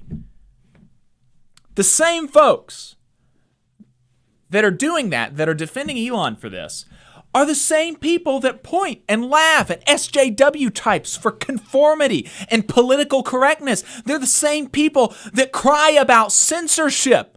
And what censorship means to them, apparently, is just not being able to say the N-word on Twitter. Right. Or not being able to spread conspiracy theories on Facebook. That's what censorship is. But you have to live in a world where you can spread bigotry and conspiracy theories on Facebook and Twitter That's important for free speech, but it's not important for free speech for you to be able to disagree with your boss without worrying about homelessness. I mean, seriously, think about which one of those situations is going to be more operative for working people in this country. Which one of these situations are you going to run into as a working person more often? Are you more often going to need to be in a scenario where you can disagree with and criticize your boss and not worry that you're going to be out on the street because you lost your job and your income? Are you going to be more likely to be in this situation? Or are you going to be more likely to be in a situation where you just have a real big itch to spread bigotry and conspiracy theories on Facebook and Twitter? And then, which one is more consequential? Which one is more consequential, right? Let's say that maybe you do want to spread bigotry on Facebook more often than you want to disagree with your boss. Okay, but which one is more consequential for you as a working person? If you're not able to post on Facebook, life goes on. You go back to work the next day, you get your paycheck, you come home. Life goes on. Maybe you get a Rumble or you get a Gab or something, right? Maybe you get one of these alternative right-wing social media things. If you lose your job, that's so much more consequential. And the idea that these people pretend not to understand that when it comes to free speech, when it comes to the free speech conversation, it is obviously so much more consequential for working people whether or not their job is in jeopardy. Right. And these people like this right-wing radio host in Tennessee, people like Elon Musk, they pretend, because of course they know it. If they thought about it so I don't know, maybe they're just not thinking about it. Elon knows it. Maybe Matt Murphy just doesn't think about it.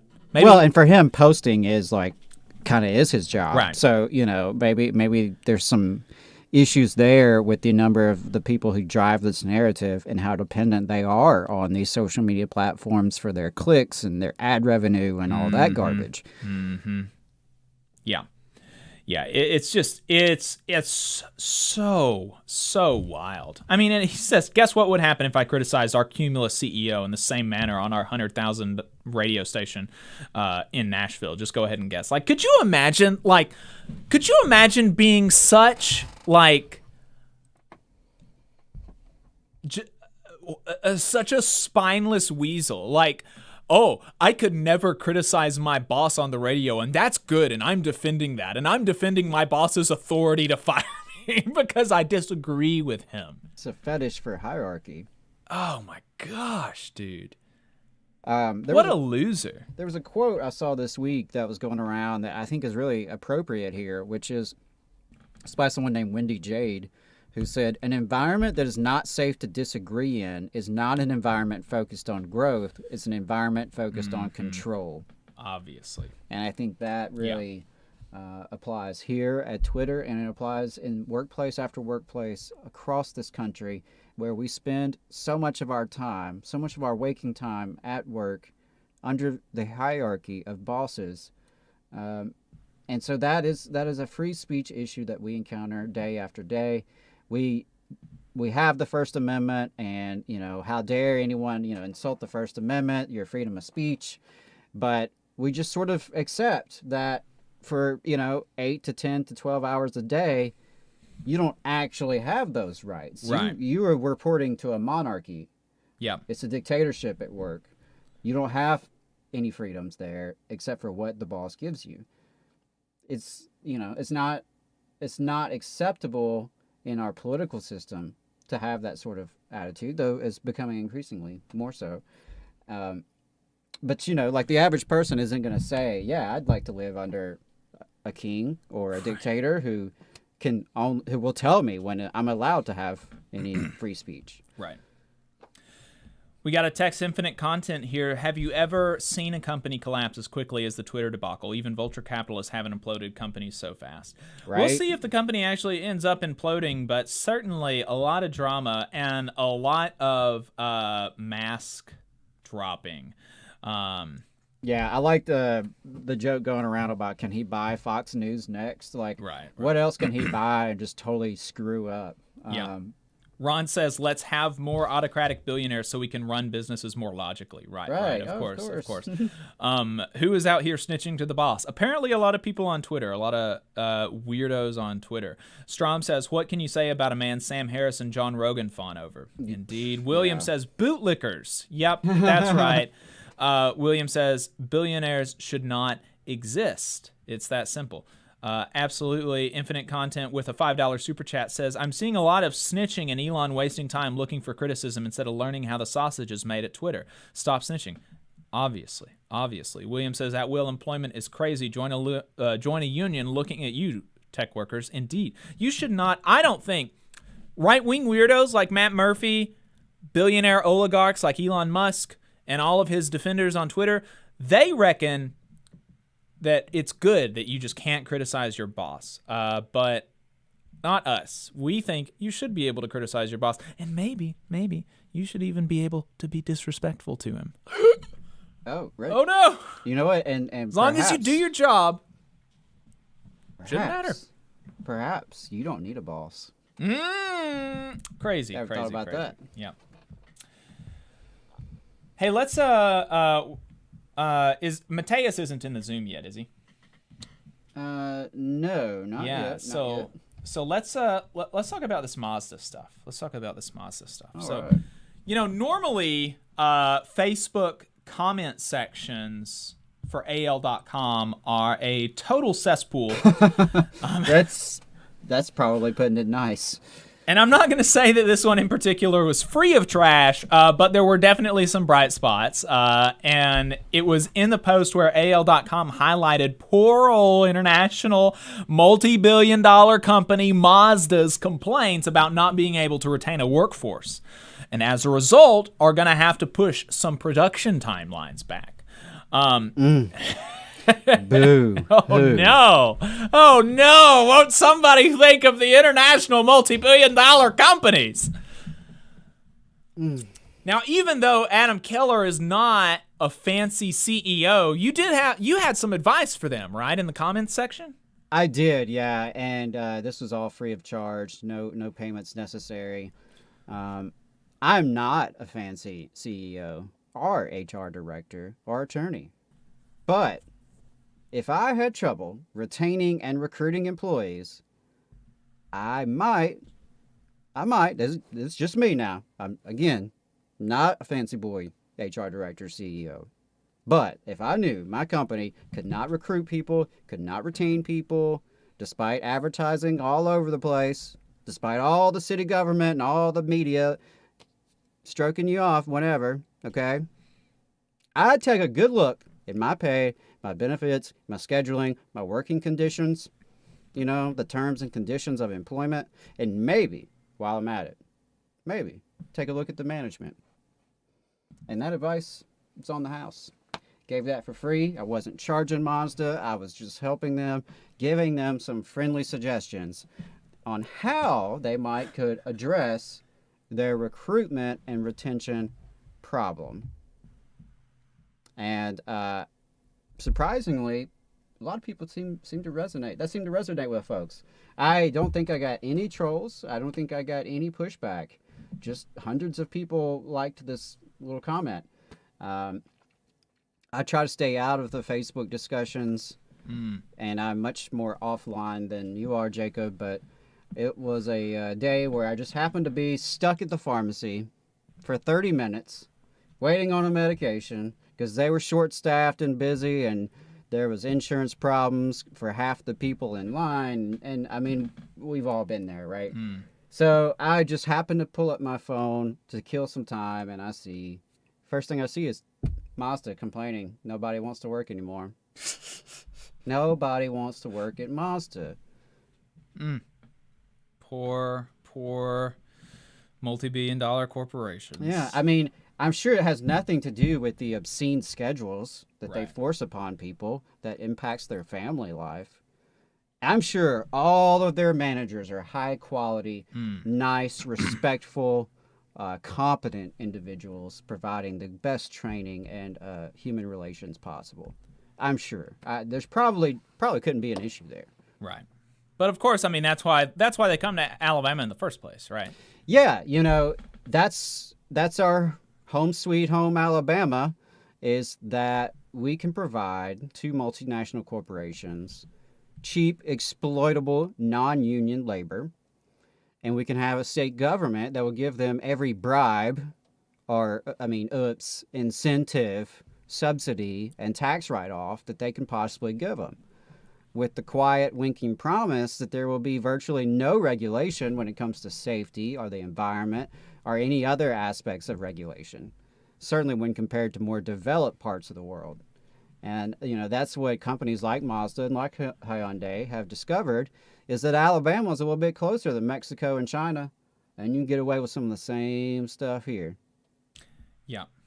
Yeah, that's exactly right. That's exactly why places like Hyundai and Mazda come down here. Last stop on the way to Mexico, as folks say.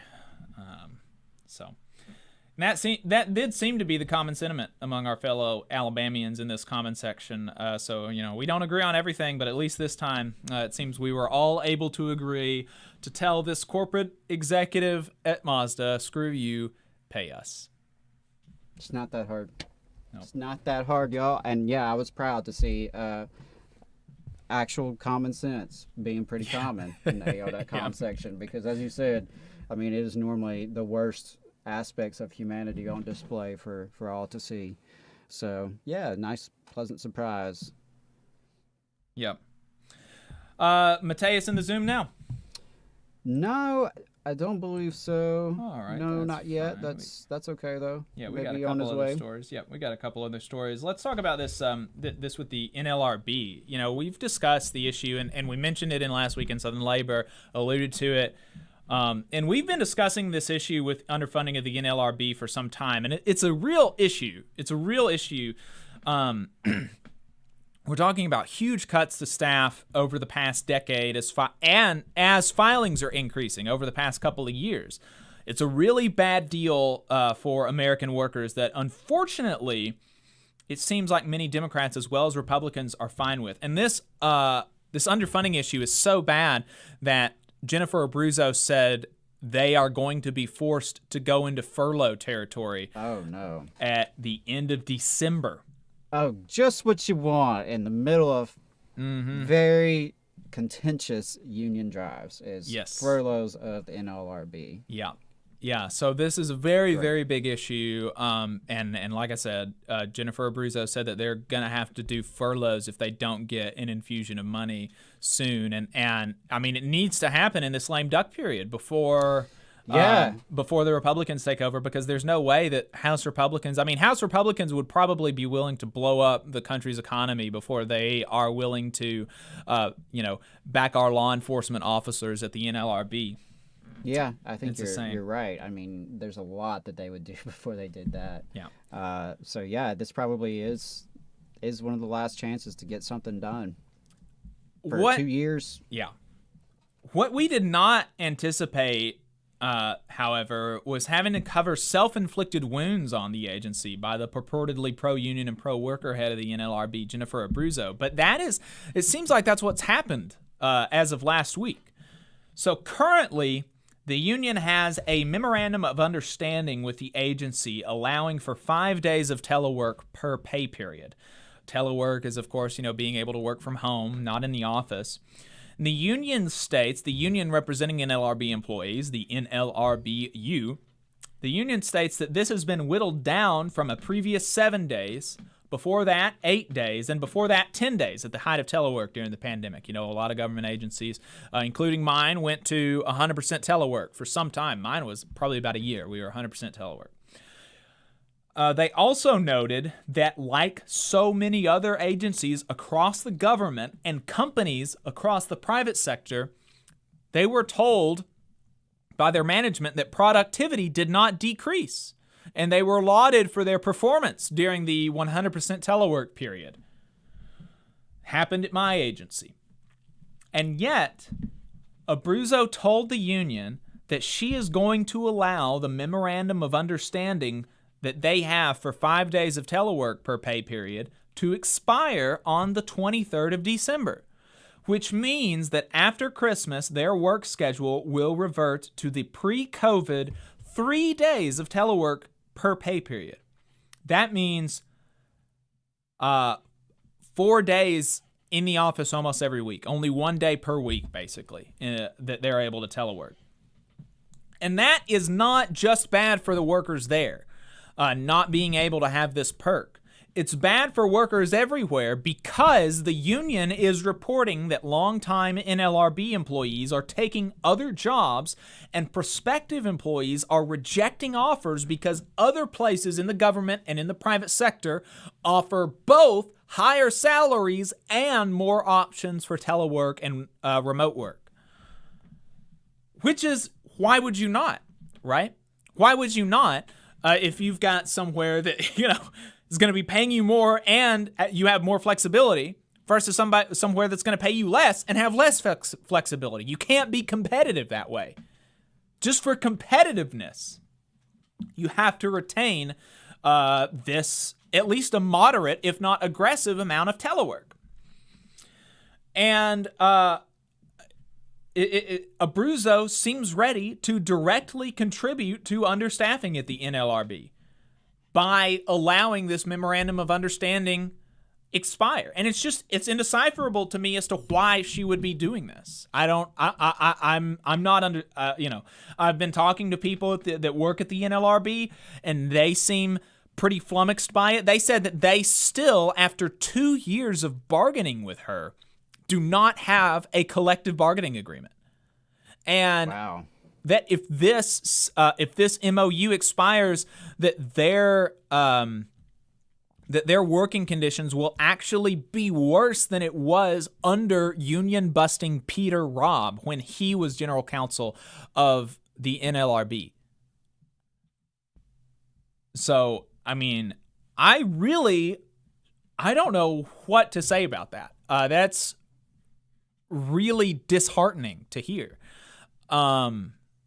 And I'm hoping that, the union going public with this. I know that allies across the labor movement are rallying behind their complaints and saying that the NLRB, needs to do what its workers are asking, because, maintaining competitiveness for these positions is important for obviously these NLRB workers, but for us as well, because the NLRB workers are the people that we depend on to adjudicate labor law in this country. Right. It's really perplexing. I can't really make heads or tails of it. But wanted to update y'all on that. And just so you know, Mathias is in the Zoom. Great.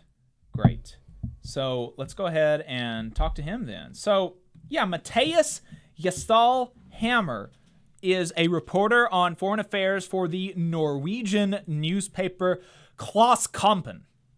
And our next guest. Mathias, thanks for taking the time to talk to us this morning. I appreciate it. Well, thanks so much for having me. It's a pleasure to be here. Absolutely. And I do just want to say that the name of that newspaper is very cool. Not only does it sound cool in Norwegian, but it means class struggle in English. So cool both ways. Yeah.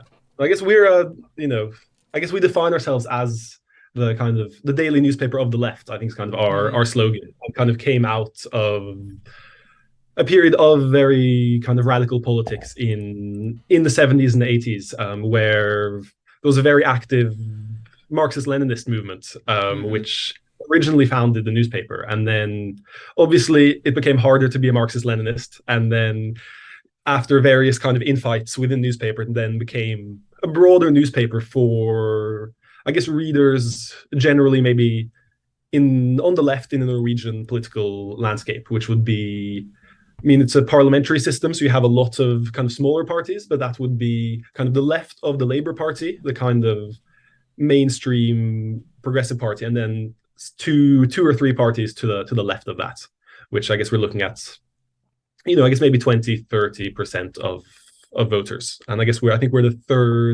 third largest newspaper on print run in Norway.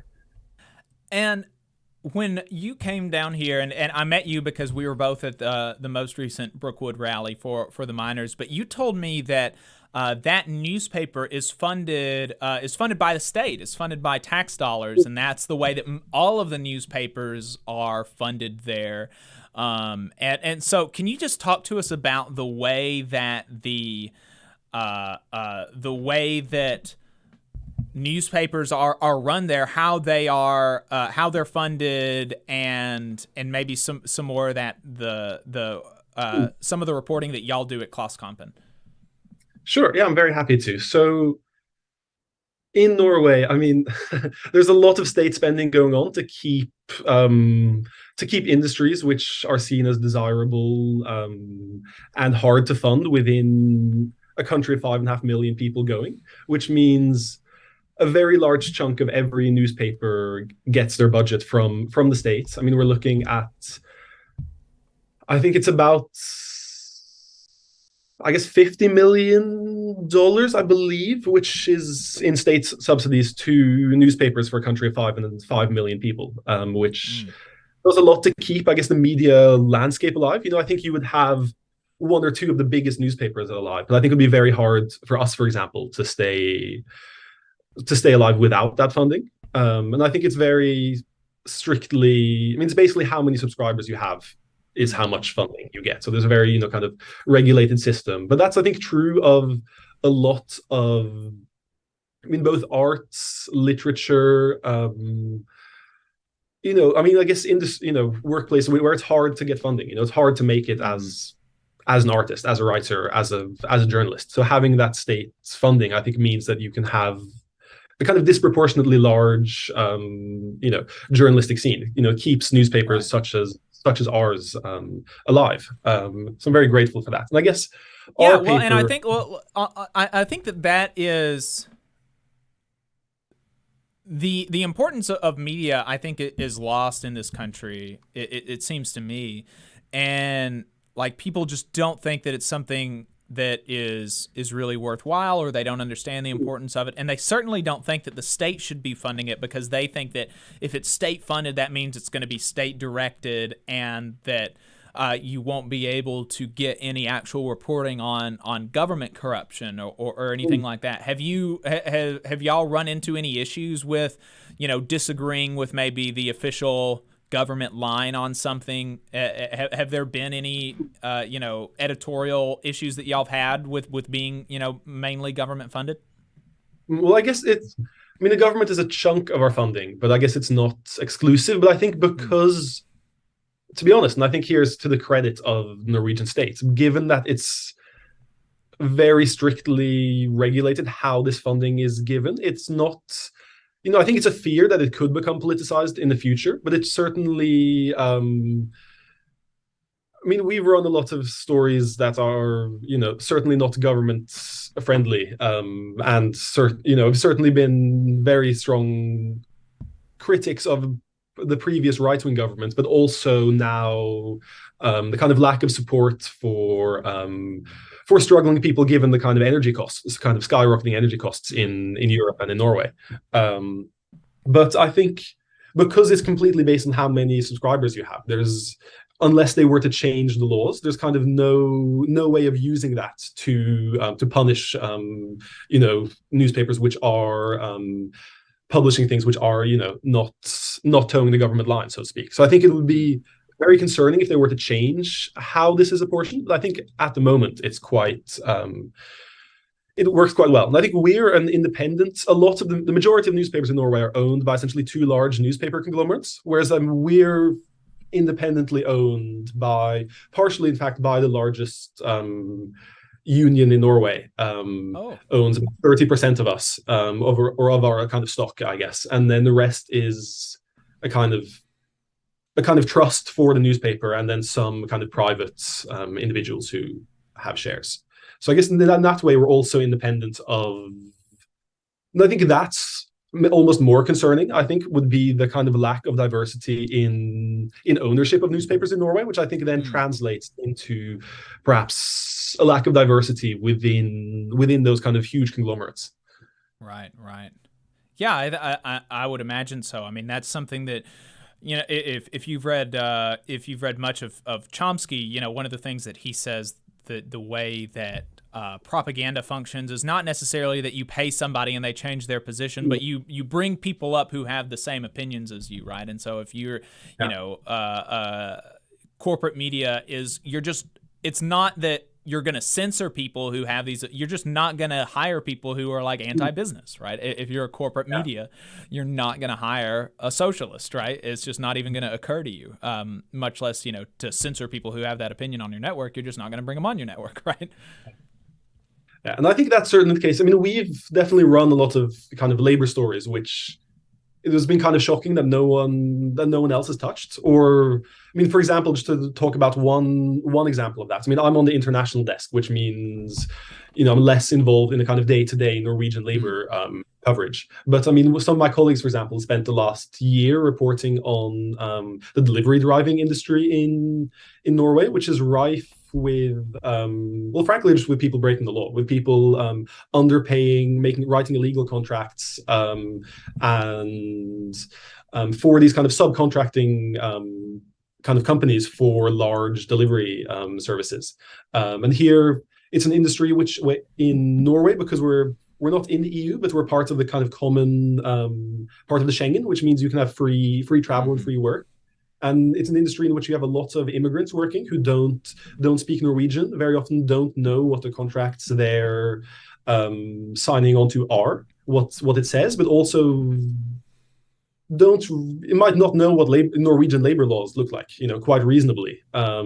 So I think that means that it's been an industry which there's been really a lot of shady business and a lot of, people getting underpaid, people having, kind of the classic, having to buy every single one of their equipment from the company, from exorbitant prices, from uniforms to cars, having very long periods if they leave the company in which they can't work for a rival company, which is illegal in Norway. You can't do that.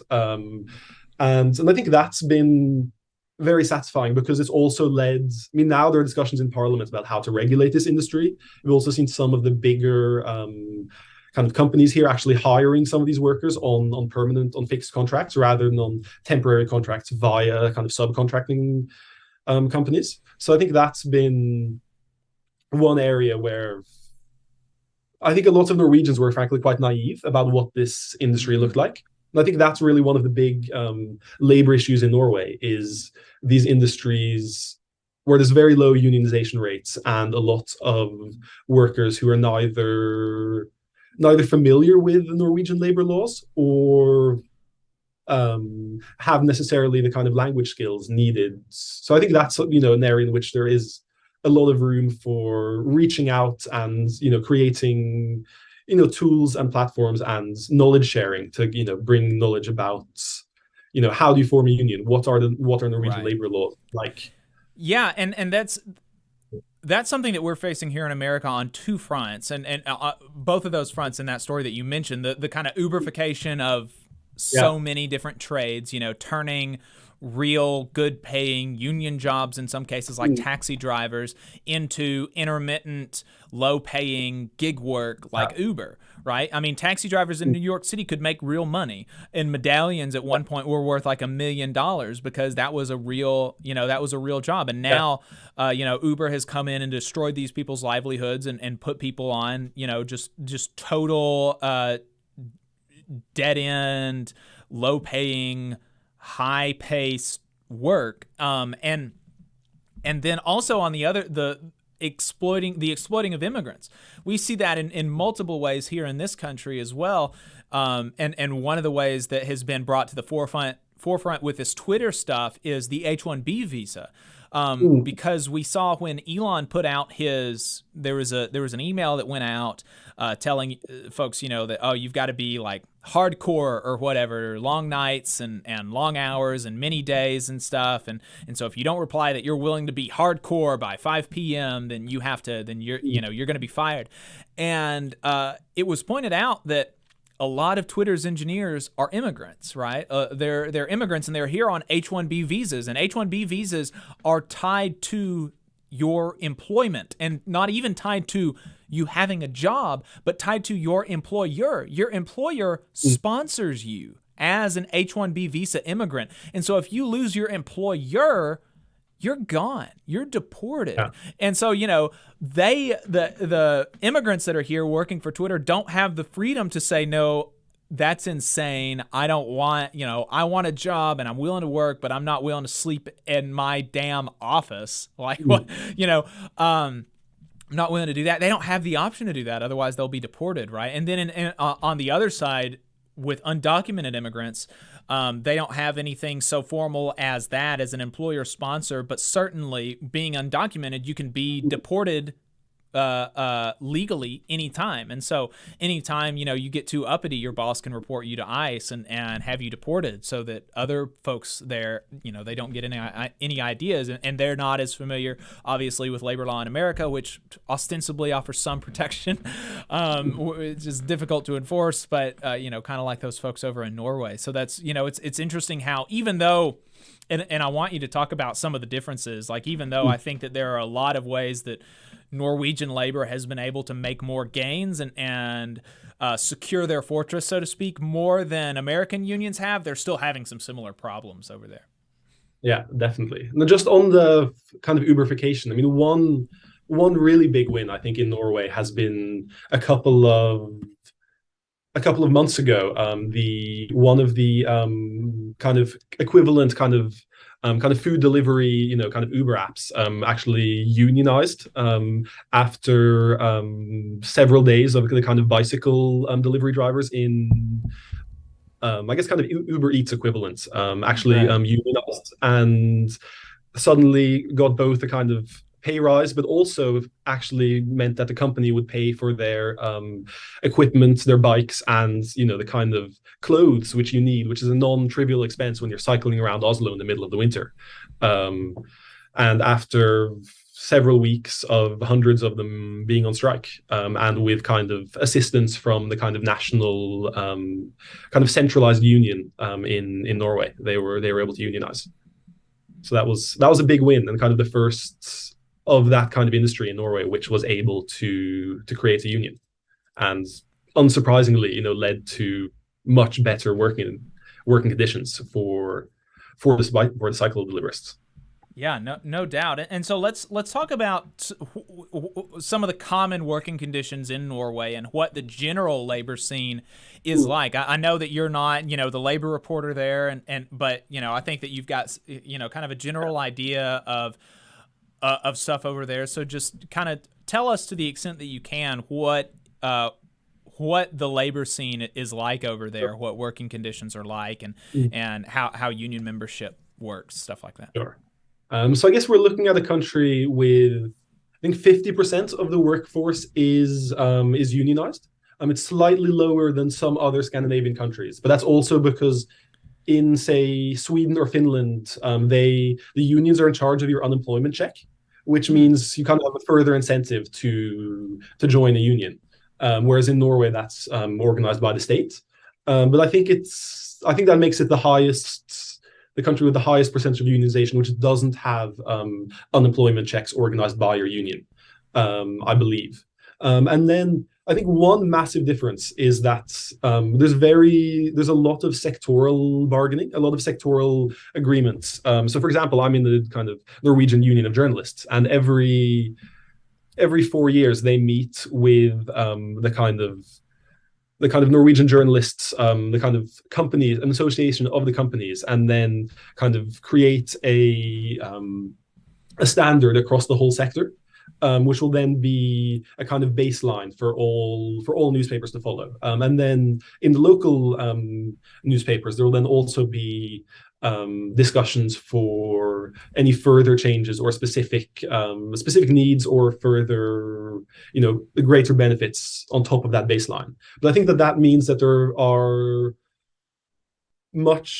it's much more common to have, I guess, sector-wide strikes. I mean, it's less common to have, for example, when I met you down in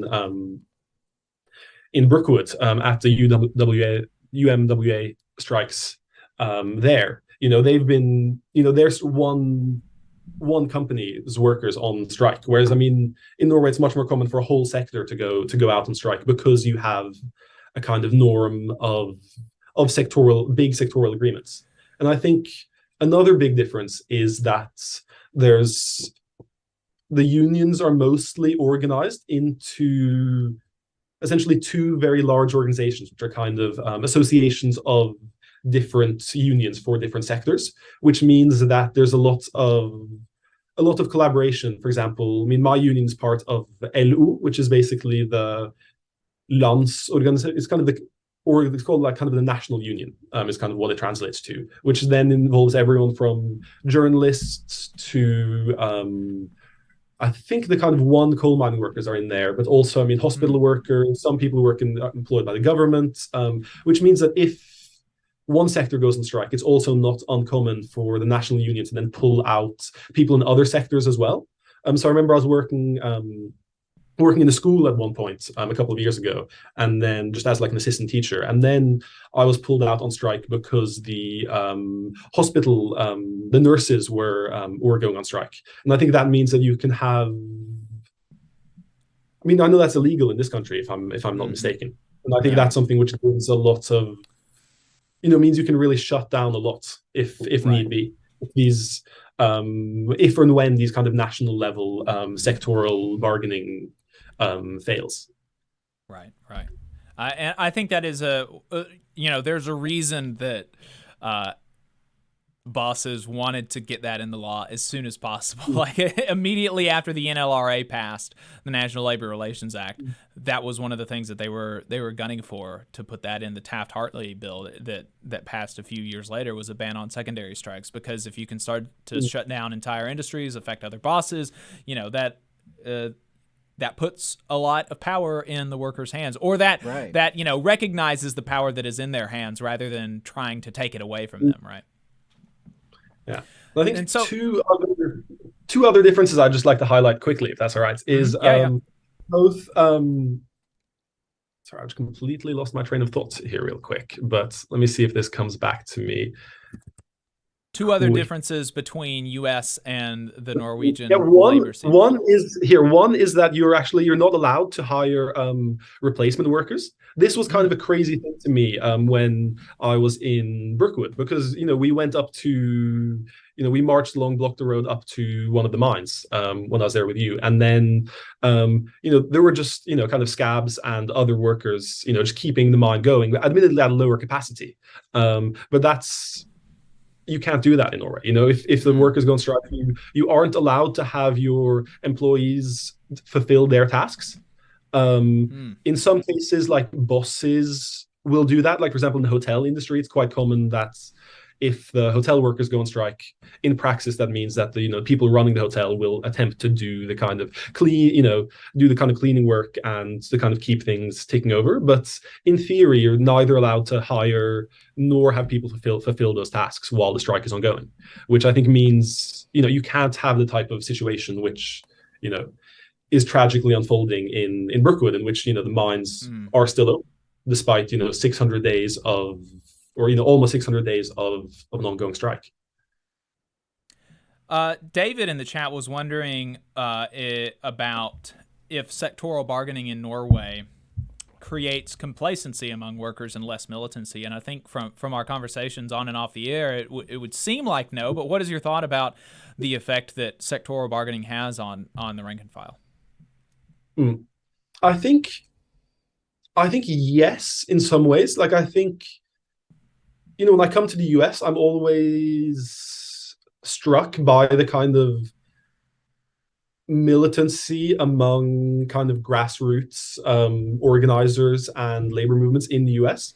And I think to some extent in Norway, in respect of that, a lot of that happening kind of at a kind of top, a kind of top-down approach, which I think does mean in a lot of workplaces, people will be perhaps less active if they're not, they'll be a union member perhaps, but not perhaps that's active and that's aware, following that closely, kind of minor violations of labor law, for example. But I think also more broadly, I think there's a sense in Norway, I think, across the board that that labor relations are pretty good, that we have a country where a lot is going right. And I think that creates a kind of complacency in which, which I think a lot of our readers, for example, were shocked at the kind of working conditions among, say, delivery van drivers. I think there is definitely complacency about a sense that a lot has been achieved, which I think makes it harder to motivate people to keep on fighting across the board. Well, let's shift gears to your U.S. reporting. You said you're on the foreign desk over at Klaskampen, and you are in the U.S. right now. You've been in the U.S. for a couple weeks, and I think you'll be here for another. So how,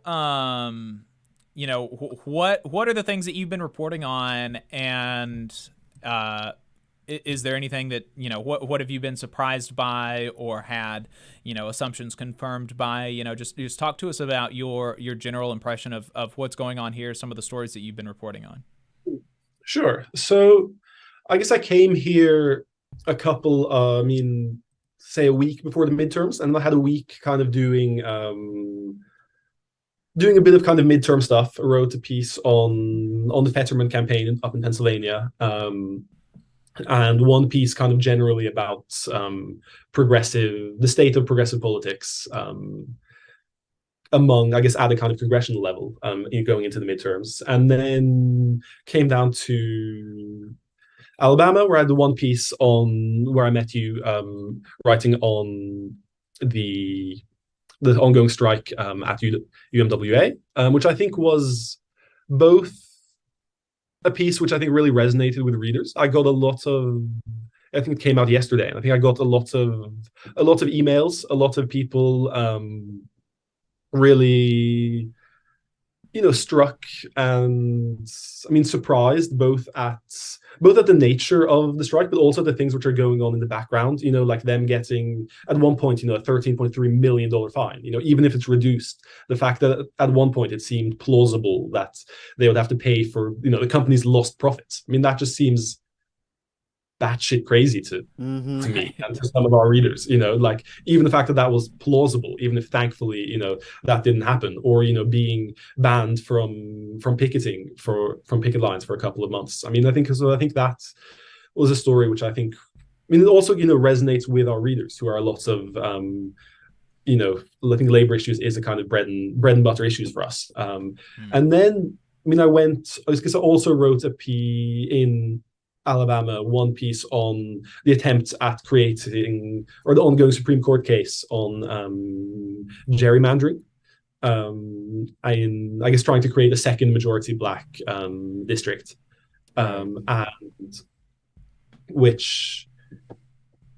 guess kind of future of the Civil Rights Act, and then went to DC and did a little bit of, I guess Trump's presidential nomination is kind of sucks a lot of the air out of the room, I think, when it comes to how Norway views the US. I think there's kind of a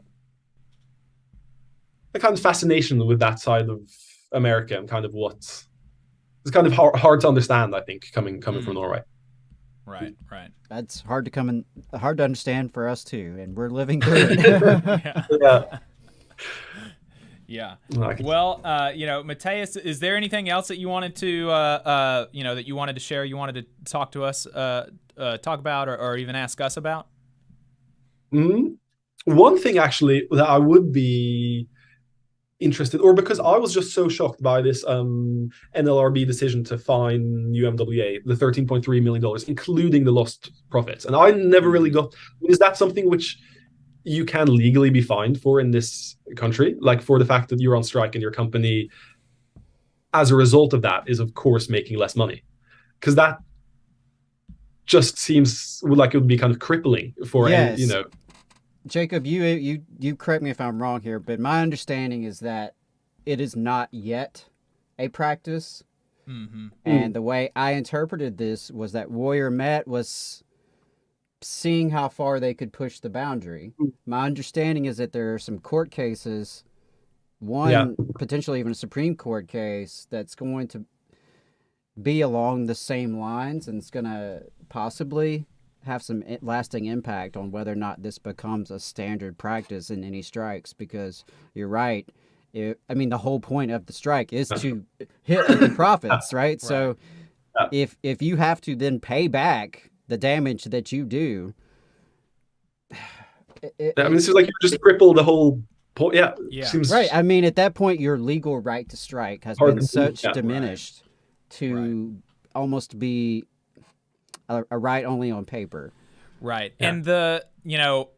And even so, my understanding of the law is definitely that just outright, charging you for lost profits is not legal, but there are potential ways to get you to cover some of that, which is what Warrior Met was trying to do, and what this other company out of Washington is trying to do that I think you alluded to, Adam, is headed for the Supreme Court. And so what Warrior Met was trying to do, it was, I think that they were alleging that, or they were trying to get them to cover lost profit that they would say was not derivative of their withholding their labor, which is legal and federally protected, but was derivative of their unlawful actions, like property destruction or blocking scabs from entering the mine, things like that. Yeah. And so I think that that's what they would say, and I don't think that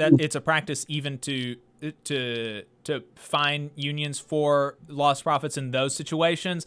But Warrior Met was trying that, and the other situation where bosses are trying that is this case with cement truck drivers, where the cement truck drivers notified their bosses that they were going on strike at this time, and they went on strike at this time, and there were cement trucks that had cement in them still churning, and the cement dried and messed up the trucks, and so that's a lot of damage there. And they're trying to get them to pay those damages, and the workers are like, well, we told you, so you could have fixed it if you had wanted to, but you didn't, and so now I'm very, very worried about that case in front of this Supreme Court with the 6-3 conservative supermajority. So I don't know. Ask me in a year, and the answer may be different. But as of right now, no, you can't.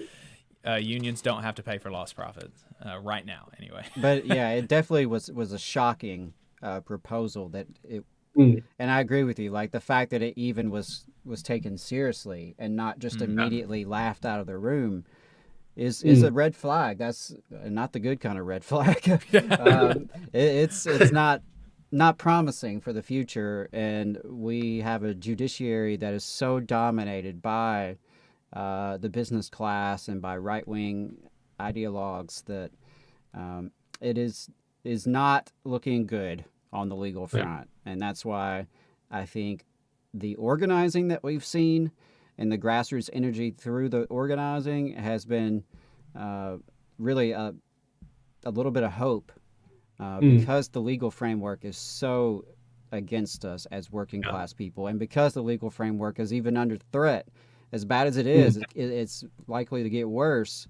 At least seeing some people power and seeing that grassroots organizing has given some of us hope that we can turn things around and we can rebuild labor in spite of the law and the judges. Mathias, one thing I wanted to ask before we let you go, I'm interested in the cultural aspects, and I know you haven't spent a ton of time over here, but you've gotten enough to at least have some sense of our culture versus yours. And I'm interested the comparison and contrast between Norway and America when it comes to consumerism and our conceptions of class, especially just the concept of working class. Who defines themselves as working class? Who sees themselves as working class? So those were two areas of the culture, the consumerism part and the conception of class. I was interested if you've gotten any, if you have any observations on that. I guess on class, I think one and kind of class identity. I mean, I think Norway certainly has a pretty proud working class, of the people who kind of take the kind of legacies of the trade union. I mean, the reason we have strong labor laws, is because of the battles of unions in the past. Right. And I think it's not like that came out of nowhere. I think that's I mean, I think every big gain in Norwegian labor laws is because of very strong fights of the labor unions, and the fact that they've been powerful enough that they've been able to really be a driving force in national level politics, and kind of they're historically and kind of weakening, kind of unfortunately, the ties between the Labour Party and the labor movement. But historically those have been extremely strong, but have kind of weakened as the Labour Party have, I guess, taken a kind of neoliberal turn that it's maybe still stuck in. But I think, as far as consumerism goes, I mean, I think this is maybe a slightly different way of going at this, but I think there are a lot of things. Perhaps this isn't about consumers. Perhaps I'm just answering the question which I'm thinking of rather than the question you've And asked. that's totally fine. Apologize for that. But one thing I've been struck by is just having the welfare state in Norway, I think, is really important for creating, I guess, sufficient conditions which allow for workers' power. And here I'm thinking especially about healthcare. I mean, in Norway, you have the same healthcare if you have a job, if you're on strike, if you're unemployed. It's covered by the state no matter what. And talking to a lot of the miners who are on strike, I mean, that's a huge issue for them. They need to find jobs which will hopefully give, and it's hard to find jobs which had equivalent healthcare, and that's like makes it much harder to go on strike, makes it much harder to leave your job. You're kind of stuck in a lot of ways which with really high expenses if you're not doing that. And I think that's one area which I think that kind of the overlap between progressive politics and labor union and labor movements is kind of so fundamentally clear that you can you kind of need that to be able to you need to be able to take care of your health. You need to be able to get medicine, and I think that's something which is kind of a necessary condition for the Norwegian labor movement. Yeah, absolutely, and I think that is a great illustration on how the welfare state provides a foundation. It provides breathing room. That's it's a piece of leverage that in Norway is not currently being used against the workers in Norway, right? Because as you said, whether they're unemployed, they're on strike, they have health care, and here that is a weapon that the employer class can wield against us. And it's something that I think changes the power dynamics when to leave a job or to strike a job is to possibly miss out on medicine, life-saving treatments, dealing with injuries. A lot of those miners, of course, have numerous injuries of various sorts, from black lung to knees that are busted up and bad backs, and that's no light matter to go without health care. So yeah, I'm glad you mentioned that. That is a very important point, I think, to illustrate the differences because workers are entering the negotiation from a different point, a different position. Knowing that healthcare is taken care of, knowing that there are certain elements of the welfare state that are going to be there, win, lose, or draw, provides a sense of security for a family that we simply don't have. And I think that's why fear is such a major factor in the organizing that we're doing in the United States, is dealing with the fear that's very real and very grounded in reality. Yep. Absolutely. Mathias, foreign affairs reporter for Klaus Kampen. Do y'all have like an English version of the paper online or anything like that, or is it all in Norwegian? Unfortunately not. I think Google Translate's not bad with Norwegian, but we also hit you up with a pretty hard paywall. So I think you send us a print version, maybe? Do y'all do print? I can. If you send me an address, I can get the newspaper to send a version, a copy over. Yeah, I would love to see. I would love to see the copy where you write. If you have a print copy where you're writing anything about Brookwood, I'd love to. I'd love to see that. That'd be great. Yeah, absolutely. I can. If you just email me or message me an address. All right, Mathias. I think that's fantastic, and I really, really want to just express my appreciation to you as a journalist who's not from Alabama, not from the United States, but the fact that you are interested in our labor struggles and that you are covering what's happening with our working class here, it means a lot. Yep.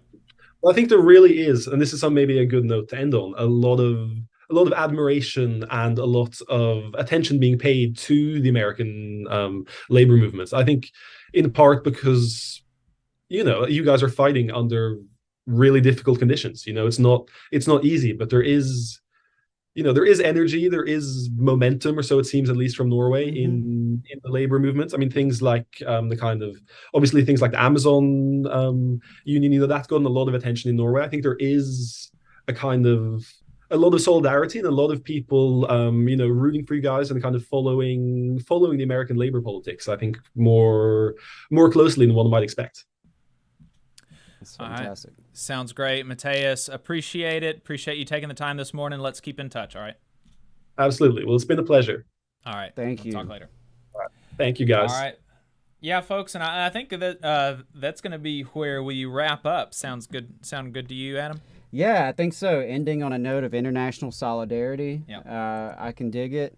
And yeah, I think it's really cool to think about, some folks in Norway reading coverage of the miners' strike in Brookwood, Alabama.